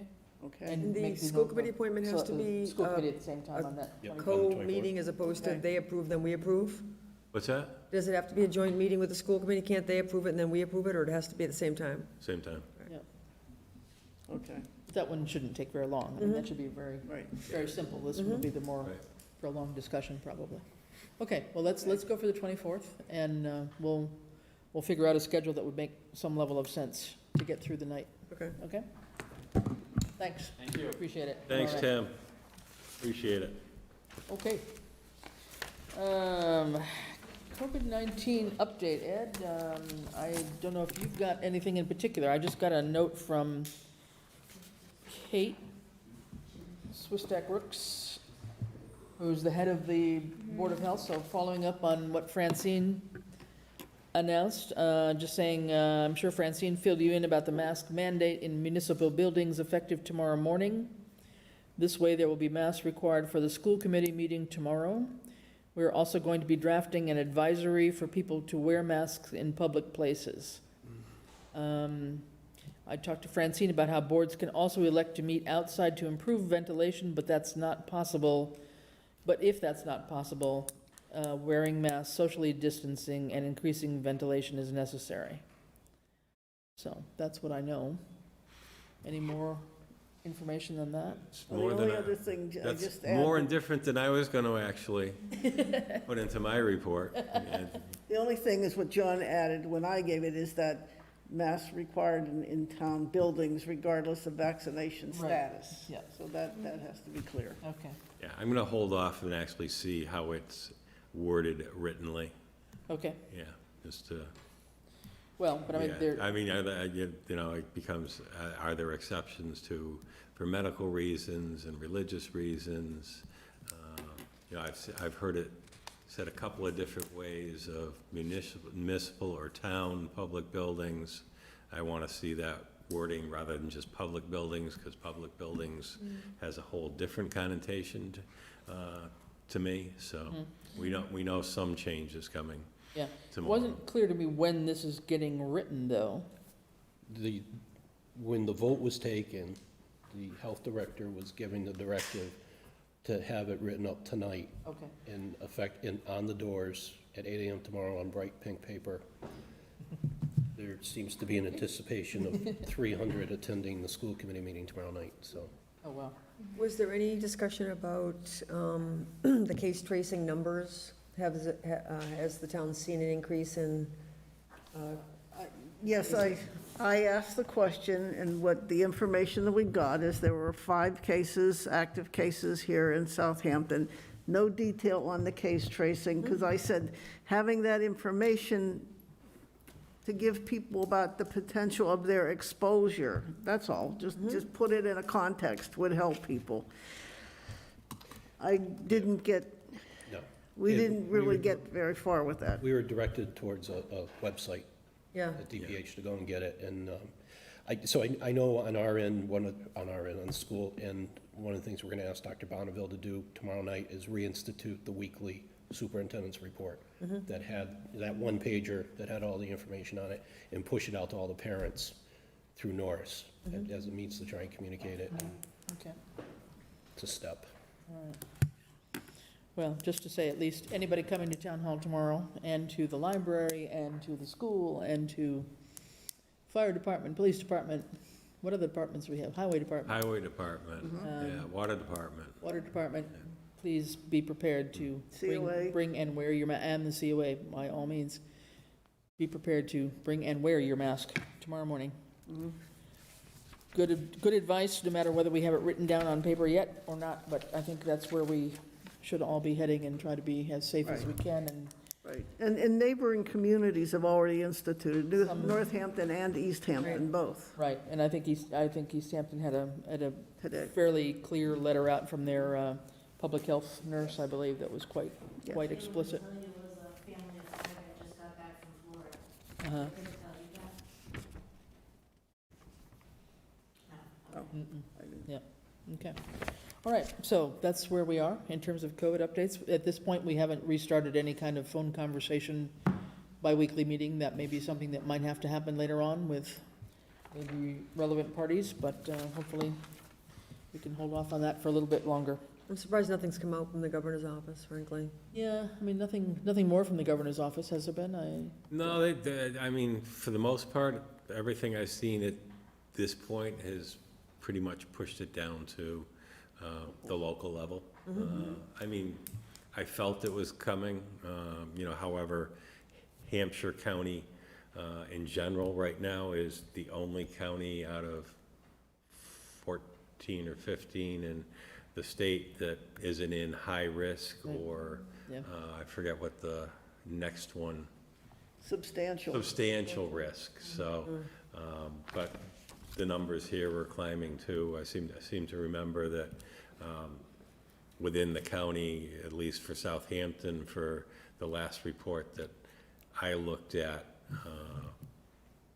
our numbers were higher this week than they were last week. Not a lot. I think it was a couple of cases, but you know, ours were going up slightly also. Okay. Well, I think we all have heard the news, and we need to keep ourselves, our families, our community in general, and especially for those kiddos under 12 that have no choice in terms of getting a vaccine yet. We need to be aware and protective of everybody, okay? All right, moving on. CARES Act updates. Yes. Chris and I have been working on an update with that. Chris has been going back through some records that, just to double check some things. Last time we had talked, we were figuring roughly as an estimate that we'd probably have about $160,000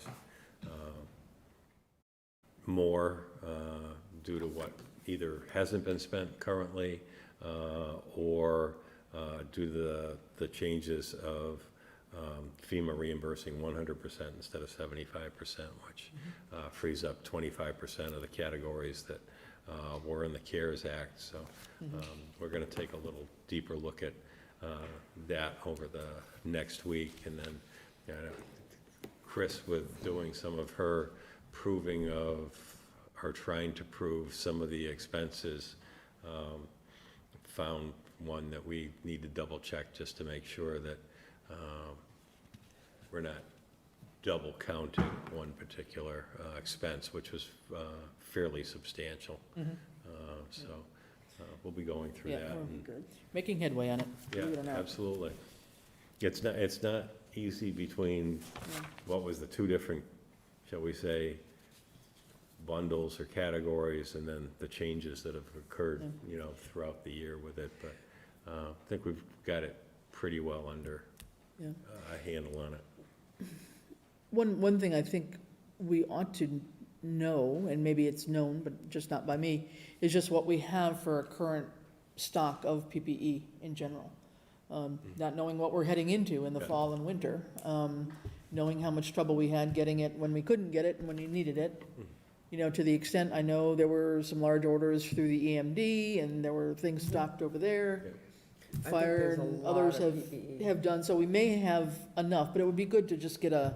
Yeah, we've got a decent stockpile here, but there's also going to be a stockpile at the fire station and the Yeah, police okay. station. So Well, let just to be me sure put that together. Yeah, just to be sure that we, you know, aren't making assumptions incorrectly about what we might have, because who knows what we are heading into here. And I think what we'll start to experience, perhaps, if we don't have sufficient inventory, is there going to be delays in this stuff being available, the same thing we went through last year. Exactly, no doubt about it, so, okay.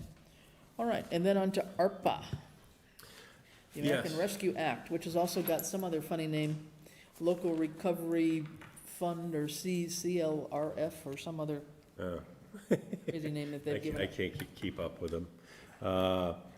Pretty much the same as I reported last time. We have the three categories of infrastructure. We can use it for any training required by the police due to the police reform laws. There is, part of those funds are available for rental assistance or mortgage assistance. Seems to be funding for food assistance. Also seems to be funding for case tracing, additional or available testing, funding for vaccination clinics and what have you. But my understanding is that there's some more definitive information that's supposed to be released in another couple of weeks. And then also Jen Day was telling me that they were telling her at her UMass Treasurer Collectors School today that they are anticipating that the other portion of the ARPA funds are supposed to be released to the communities that don't have county governments, probably in the next week.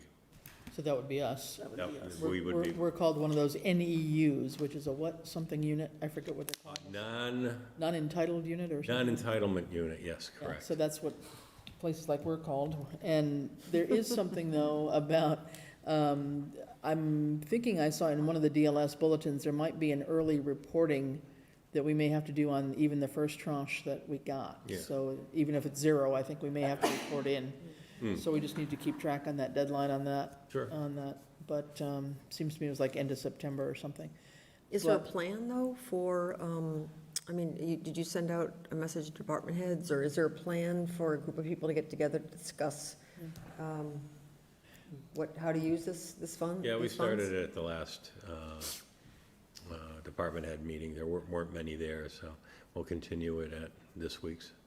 Yeah, we need to get some ideas. And I think, too, when we do meet with the water folks on the 24th, I don't know if we can tie that in there exactly, but I mean, the whole water sewer topic, and maybe we can't do it as They- part. I mean, I know from informal conversations that the water department does have Yeah. projects that Right. they So would we be can- able to utilize Yeah. that funding if we wanted to go that way. Yeah, so as we come out of the executive session, I mean, we can have that maybe as a public session item if they have any You can have thoughts. it, you can have it up Well, front, Yeah, yeah. while they're here. We also talked about getting a map of the access to internet. We do need to get that from Charter, right? Is that what Yes. we need, yeah. Yeah. So that's something, is that something you want to do, or I can work I can on? reach out. Okay, Yeah, we I need to think- get that done, so we understand Yeah. where our weak spots are in Yeah. town. And the ad hoc tech committee is, we talked about it at their last meeting about funds being available for broadband. They're fine with that. At this point, they're feeling like they really need to finish the first project that they have committed themselves to, which is the laptop rollout and the voice over IP and, the improvements here at Town Hall. So they were feeling a little reluctant to sort of jump in on this one.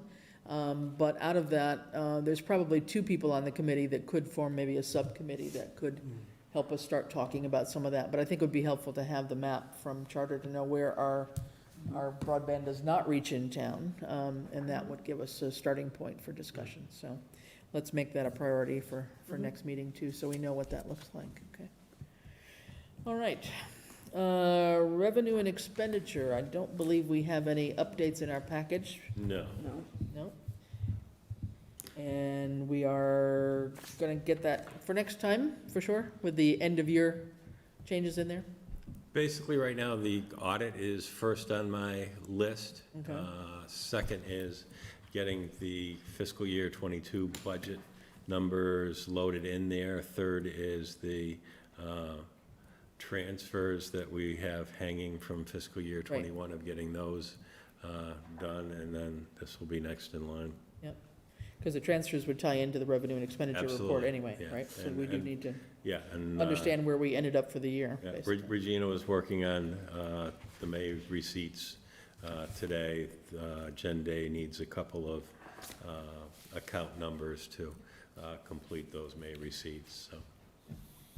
Chris, if I Yeah. could, so this is just coming back to a thought process here, but it has to do with the receipts and revenue and the reports in the auditor's office or town accountant's office. I guess I'm unclear in my mind what the select board as a whole is thinking here. Do we have a consensus one way or the other whether we are trying to, would there be any logic in us in appointing an assistant accountant sooner rather than later? I mean, part of me makes me think we just want to vet them, identify the key people, and then once we pick an accountant, have them do the final interviews, because that's someone they're going to be working with. However, I think, correct me if I'm wrong, I think the current person who's providing outside services to us up there, the contract's up September 1st. What's that? Is Regina's contract up September 1st? No. It's not in September? It's We September. renewed it for another 12 weeks, so I think it's, might be closer to October. Okay, but I thought it was in September, but I'm just, There is no contract. it's week to week, okay. So what I'll have to do is go back and look No, at what it's the. 12 weeks at a time. Yeah, what the last appointment, Yeah. maybe I expiration think it went date into was. September at some point. I don't think Yeah. it's the first, but I think you're Yeah. right on the September part. Yeah. Right, but, so if there was, so we still have more interviews to do, but of the interviews we've already done, I for one am comfortable saying there are credible options there. Does it make sense to have, bring that person on board and have them start working in conjunction with Regina to take over some of the data entry things that Regina's doing, so Regina, who's highly competent, could possibly shift and help in other areas. And maybe there's not enough time to this, I don't know. It's just, things are, I don't know what the other four of you are thinking. Would you rather bring the assistant in afterwards and let the new town accountant make that decision? Or would you rather us force somebody now and do it? I think when we first started the process, the thinking was we would get the accountant in and let that person be part of the hiring process. And I think understanding that Regina was doing a lot of data entry, a lot of assistant accountant work.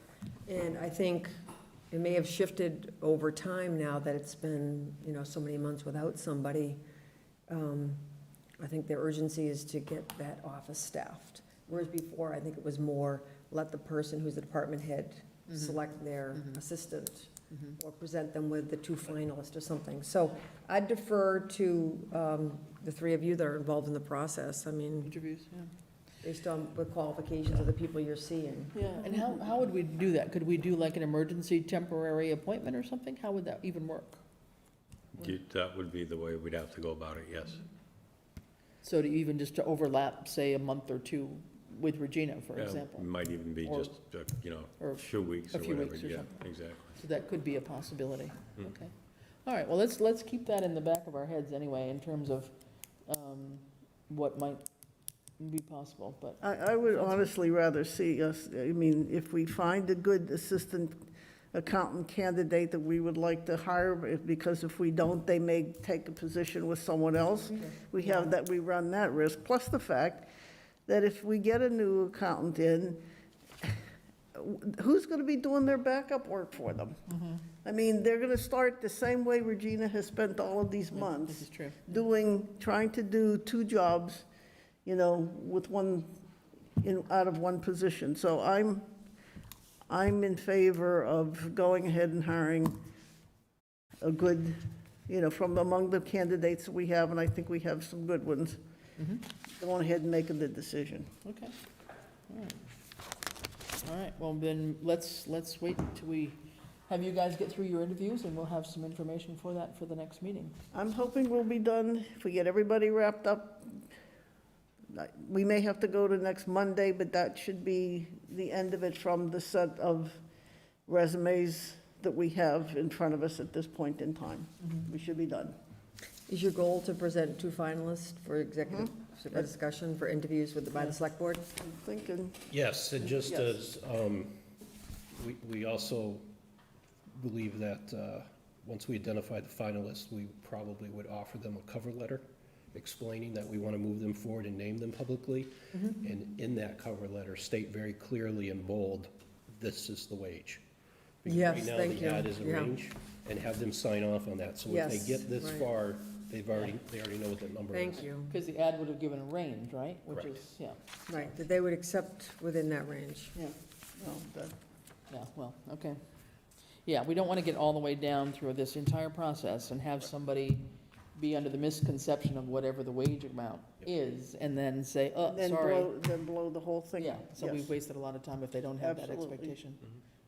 Clear, okay, all right, good points. All right, any other thoughts about that? We'll hope these interviews go well, and we can come up with a couple of top candidates to talk about. That's great. That's news. All right, next thing, not too much, we're almost getting done here, guys. We talked about, and I think this is an important committee, that we talked about this idea of this ad hoc collaborations and cost efficiencies alternatives committee, which is a mouthful, frankly, but we did a little abbreviating We here. should economize on our words. I know, yeah, we can start there, right?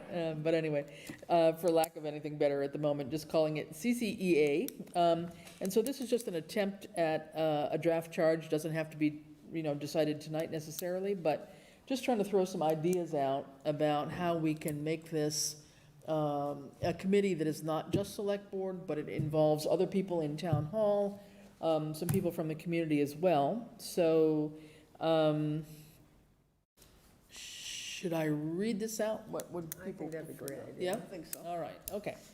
So here, and this is totally a draft, so first draft and can be the 99th draft as well, okay? So purpose would be to explore a variety of ideas and options to maximize Southampton's financial and personnel resources, gain efficiency and/or cost savings in providing services to the residents, enhance employment competitiveness, and improve the town's long-term financial health and sustainability. The committee shall consist of 13 members, which is a big committee, but 2 of whom may be from the select board, 4 town employees, 1 from finance committee, 1 from the Norris School Committee, 1 from the planning board, the town administrator, and 3 town residents with relevant career experience in financial management and appointed by the select board. The 4 town employees will be nominated by the employees themselves and confirmed by the select board, 1 each from the following clusters, who would then represent the ideas of each of the group members.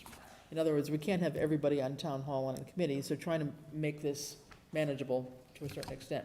So cluster 1 would be assessor, accountant, treasurer, collector. Cluster 2, building commissioner, town clerk. Cluster 3, police, fire, highway. Cluster 4, the Board of Health, library trustees, and the Board of Council on Aging.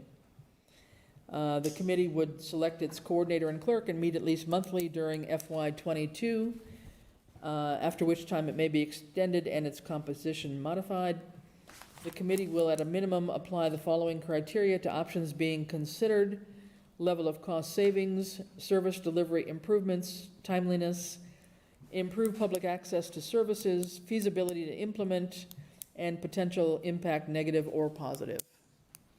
So that's a whole big mouthful of a potential charge, but I figured we may as well throw it out there and tear it apart. So any thoughts? I mean, a 13-person committee is not, It's huge. not ideal, but again, if we want a fairly, It's still smaller than Hampshire Regional.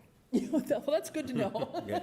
And speaking of Hampshire Regional, that would be one of my comments. Not okay. that I'm looking to add more people, but okay. I definitely feel Hampshire Could should be have some clustered in representation. with the school. Yeah? Yeah. Okay, all right. It's a I huge guess- part of the budget.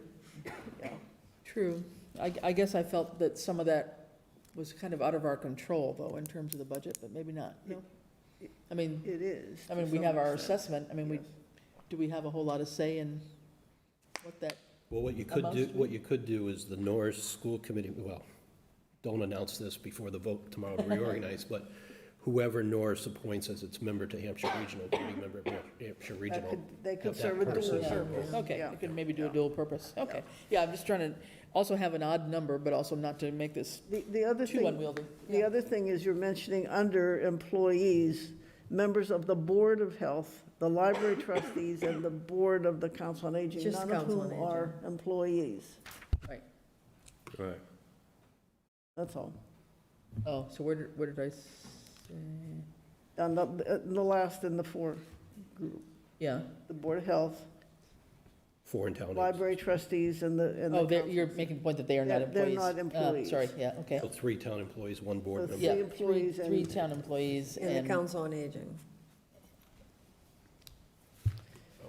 oh, it's not a board of, Yeah. Yeah, it just says, and just Council on Aging. I think how you clustered them makes a lot of sense. Mhm. Did we leave any out? I mean, would you Well, want to, I was trying to be sure we hadn't, but You I want- feel free. So it'd be you three. want to add the water Water. commission Oh, in there? water, there we go. Under, with the building town clerk? Sure, Yep. Where's, of course, yep. yeah, highway is there, yeah. Highway, fire, police together. Mm-hmm.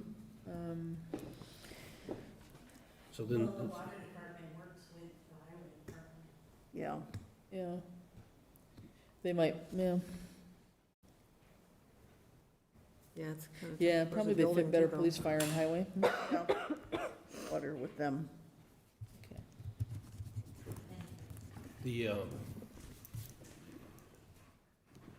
I guess the way I'm seeing this is kind of like a blue ribbon committee, right? They're gonna go out, they're not, they're gonna go out, do the research and present the ideas for action and consideration by the select board. right? Yeah, Yeah. and that's why I was saying, no, two can be from the select board to be on it, to kind of help guide the process maybe, and, Yeah, so the, uh-huh. the three from the community, right now, you have them as all in financial management, Yeah, but, possibly to be made up of one with a financial background, one with a human resource background, okay. one with an operations background. Or one You also know. with municipal background, because we do have residents in town who either do work or have worked. I mean, to give us some insight on how other towns might do things. That's what I'm looking Yep. for. Maybe, okay. All right, so not necessarily those three as all financial, okay. I like your idea about it. It gives a cross-verse, right? Yep. And depending on what you get, and then when we word this and put it out there for people to apply, hopefully we get, Yeah. 30 residents that want to apply, maybe only 3 got on, but we can Yeah. maybe cherry pick and invite some others to come in and provide feedback, just not be part of the voting 13. Yeah, exactly. I mean, yeah, no, I think that's true. I mean, I think there could be other people that could attend, want to attend. Right. They certainly could, but I think to make it as manageable as possible, as I guess I would call this the voting committee per se, maybe. And then just the 2 from the select board. I think because this is our primary charge that we have, I would say that 1 to be the chair, and if the chair doesn't, then I'll do it as vice. And that person should be reporting out on this committee and should be spearheading, basically chair or orchestrating that process. I mean, I wasn't thinking, though, that the chair or the vice chair, if we were on that, though, that we would be the chair of this committee, though. it's our number 1 priority. I think that has to stay on task the whole time. Okay. And then, be the one that's reporting back I out to agree. the group. Yeah. I agree. I just think that the people from the public and then 4 employees who all report to different boards or Ed or somebody, I just feel like, I think the leadership has to be consistent, and it should be one of the select board members. Okay. All right, good to know. I'd like the department heads, though, to chime in on this, maybe. I don't know if we can just, Yeah. we worked on a draft a little bit. You're going to have your department head meeting. Thursday. Yeah, Thursday? could you Okay. just, I just wonder if Yeah, that we could can be tidy like this up for share this, Thursday see and what kind of yeah. feedback they get, see if they want to suggest a different cluster of employees. Yep. What kind of suggestions they might have. Okay. And I think, I know we just finalized that monthly or Right. weekly reporting schedule, but this Right. group wasn't on it, was it? They're going to be on the March 29th by week. Or it's just going to be one of the reports from every week. Which group wasn't on it? Which one are you talking about? This one we're talking Oh, about. no, We need no, to they put were them- not We on need to it. plug them No, in on the report They weren't on schedule. the master schedule of Yes. reports. No, they were not. Well, it's like Ed's every one. But that It would just be yeah. every one, right? Yeah, yeah. Just- They could be just maybe part of our regular Yep. reports or something. Okay, well, how about Ed and I can work to tidy this up along with the draft report schedule and stuff, and if, I'll have to check my schedule, Ed, but if I'm free, I could maybe join in on the department head meeting on Thursday, and we could go over all this together. Okay. All right? What time do you have that usually? 10. Is that in person at this Yes. point? Yeah. Okay. That way I can answer. Well, thank you for drafting So, this. but feel free, I mean, if there's, we can certainly think about it some more if there's other things to do, but this was sort of the best notion that Good job. came at the moment. Okay? All right. Next, Greenway update, anything, Ed, on that? Just let you know that the process has started. I've reached out to KP Law to start the conversation with Pioneer Valley Railroad. Katie reached back to me, and Lucy got me the certified vote from the town meeting for the article. I've sent that to her, and she's gonna reach out to Pioneer Valley Railroad, and she's gonna put together a more definitive timeline than she had for our grant Yes, application, so. okay, great, okay, good, well, that's a good start. And Okay. then the Greenway Committee is in the process of trying to come up with a date for a meeting Yeah, in September. okay, good. Do we have a liaison to Greenway? I think I was going to be it, just partly because I was working on the grants to them John at just one said he point in was. time, and Well, no, then John and I were Yeah, Okay, you're both, sort of okay. between us, but just at least to start, because I've been involved in doing the grant work on it, but I can definitely, we can swap places back and Is there forth. a representative to the Public Safety Committee? Public safety, did we decide on anybody for public safety committee? I think so. I thought we had, I'd have to go back and look at the list. Francine? We talked about it, but I don't think it was I ever don't know if we made a finalized. decision, I don't know. Would you like to do that? I'm happy to be part of that, Yeah, okay. if there isn't somebody already I designated. don't think we talked about it, Right. and then I don't think we And then it did. didn't really go anywhere. Yeah. So Rini wants to do it? You can do it? Good. All right, I'll help you Okay, sure. when you're not available, but Yep. okay, that's fine. all right. Everybody okay with that? Do we? Yep. All right, everybody's in favor? So be it. All right, good. All right, thanks for that. Okay, any other business that can't wait until August 24th meeting? Don't know of anything in particular. Okay, no personnel change forms, PCFs or PRFs. Francine, we have a few warrants, if you want to just read them off for Sure. us. Okay, PD 22-2 payroll deduction warrant for $48,422.31. PD 22-4A payroll deduction for retirement for $159,148.96. W 22-5, a vendor payable warrant for $181,237.66.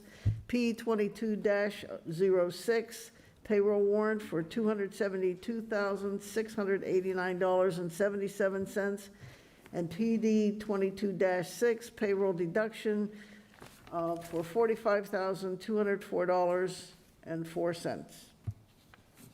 Okay, spending our money, there we go. Okay. No other documents, I think, needing signature at this point in time. No minutes to approve from our general sessions. Any updates on the pending items, our usual green community or the charter building or anything? The boundary, no. No updates there? Shall we keep these things still pending and just, at some point, I'd like to kind of close these guys off at some point in time, but we don't want to lose track of them. In fact, there may be a couple more things to put on pending, or maybe they'll come back up as old business to remind ourselves on, but we shall see. All right, select board meetings, the 24th and the 31st. Did we have any correspondence? The only thing I think we got, and it wasn't totally, I believe we were copied on it, it was related to some, again, another nasty tree over on Cook Road Conservation Area that basically we were involved in, but it was pretty much Eversource that took care of it, rather than anybody having to do it with the town. And the residents over on Cook Road wrote a nice note to everybody involved, but it wasn't directed totally at Select Board, but that got taken care of. Any open time for the public? Are we all set? Celebrate, yeah. Get ready to celebrate, yeah. All right, and actually tomorrow night, there's a concert in the park as well at 7 o'clock. Sarah the Fiddler, I believe. So there's Is that, that? and then, What day is that? tomorrow night, Oh, on just a regular concert series. And then Friday is the other beginning of Celebrate Weekend, Yes. Thanks for all your work, And Tammy. Decades is the band for Friday night. for Friday night, yeah, exactly. And it's all free, exactly. All right. And Saturday's pretty much free too. Yes. No. Tammy, thanks for all you've been Definitely doing, is. Tammy. Yeah, no, it's great. We've got a lot of support this year, and I think everybody's anxious to get back together and do something since we couldn't do it last year, so. So Tammy Loomis, 298 College Highway.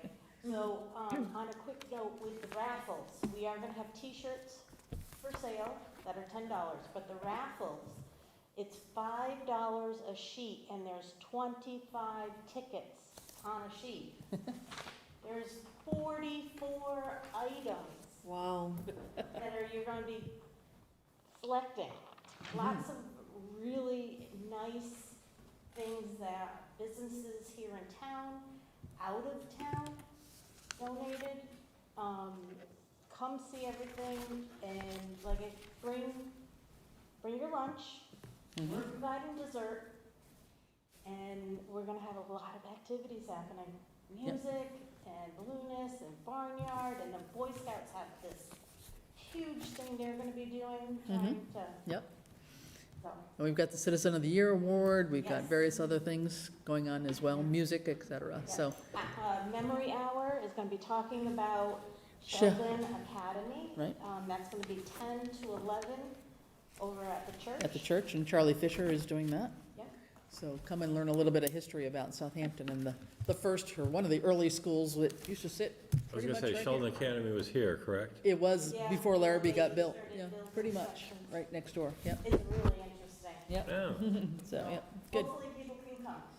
Okay, so with that, I think we will finish up our regular meeting, and we are going to go to executive session and not return to open session, and the executive sessions are MGL, Chapter 30A, Section 21A3, to discuss strategy with respect to collective bargaining or litigation if an open meeting may have a detrimental effect on the bargaining or litigating position of the public body, and the chair so declares. This is for Local 130, New England Police Benevolent Association Dispatch, and MGL, Chapter 30A, Section 21A7, to comply with or act under the authority of any general or special law or federal grant in aid requirements. Approval of executive session minutes, March 9, April 20, April 29, June 29, June 20, July 27th. So with that, we will be adjourning this meeting and moving into executive session. May I have a motion to adjourn and to move into executive session? So moved. Second. All right, roll call vote, please. Lumber, aye. Tishman, aye. Roden, aye. Piper, aye. Fowles, aye. Okay, meeting is adjourned at about 8:58. 8:58. All right, thank you very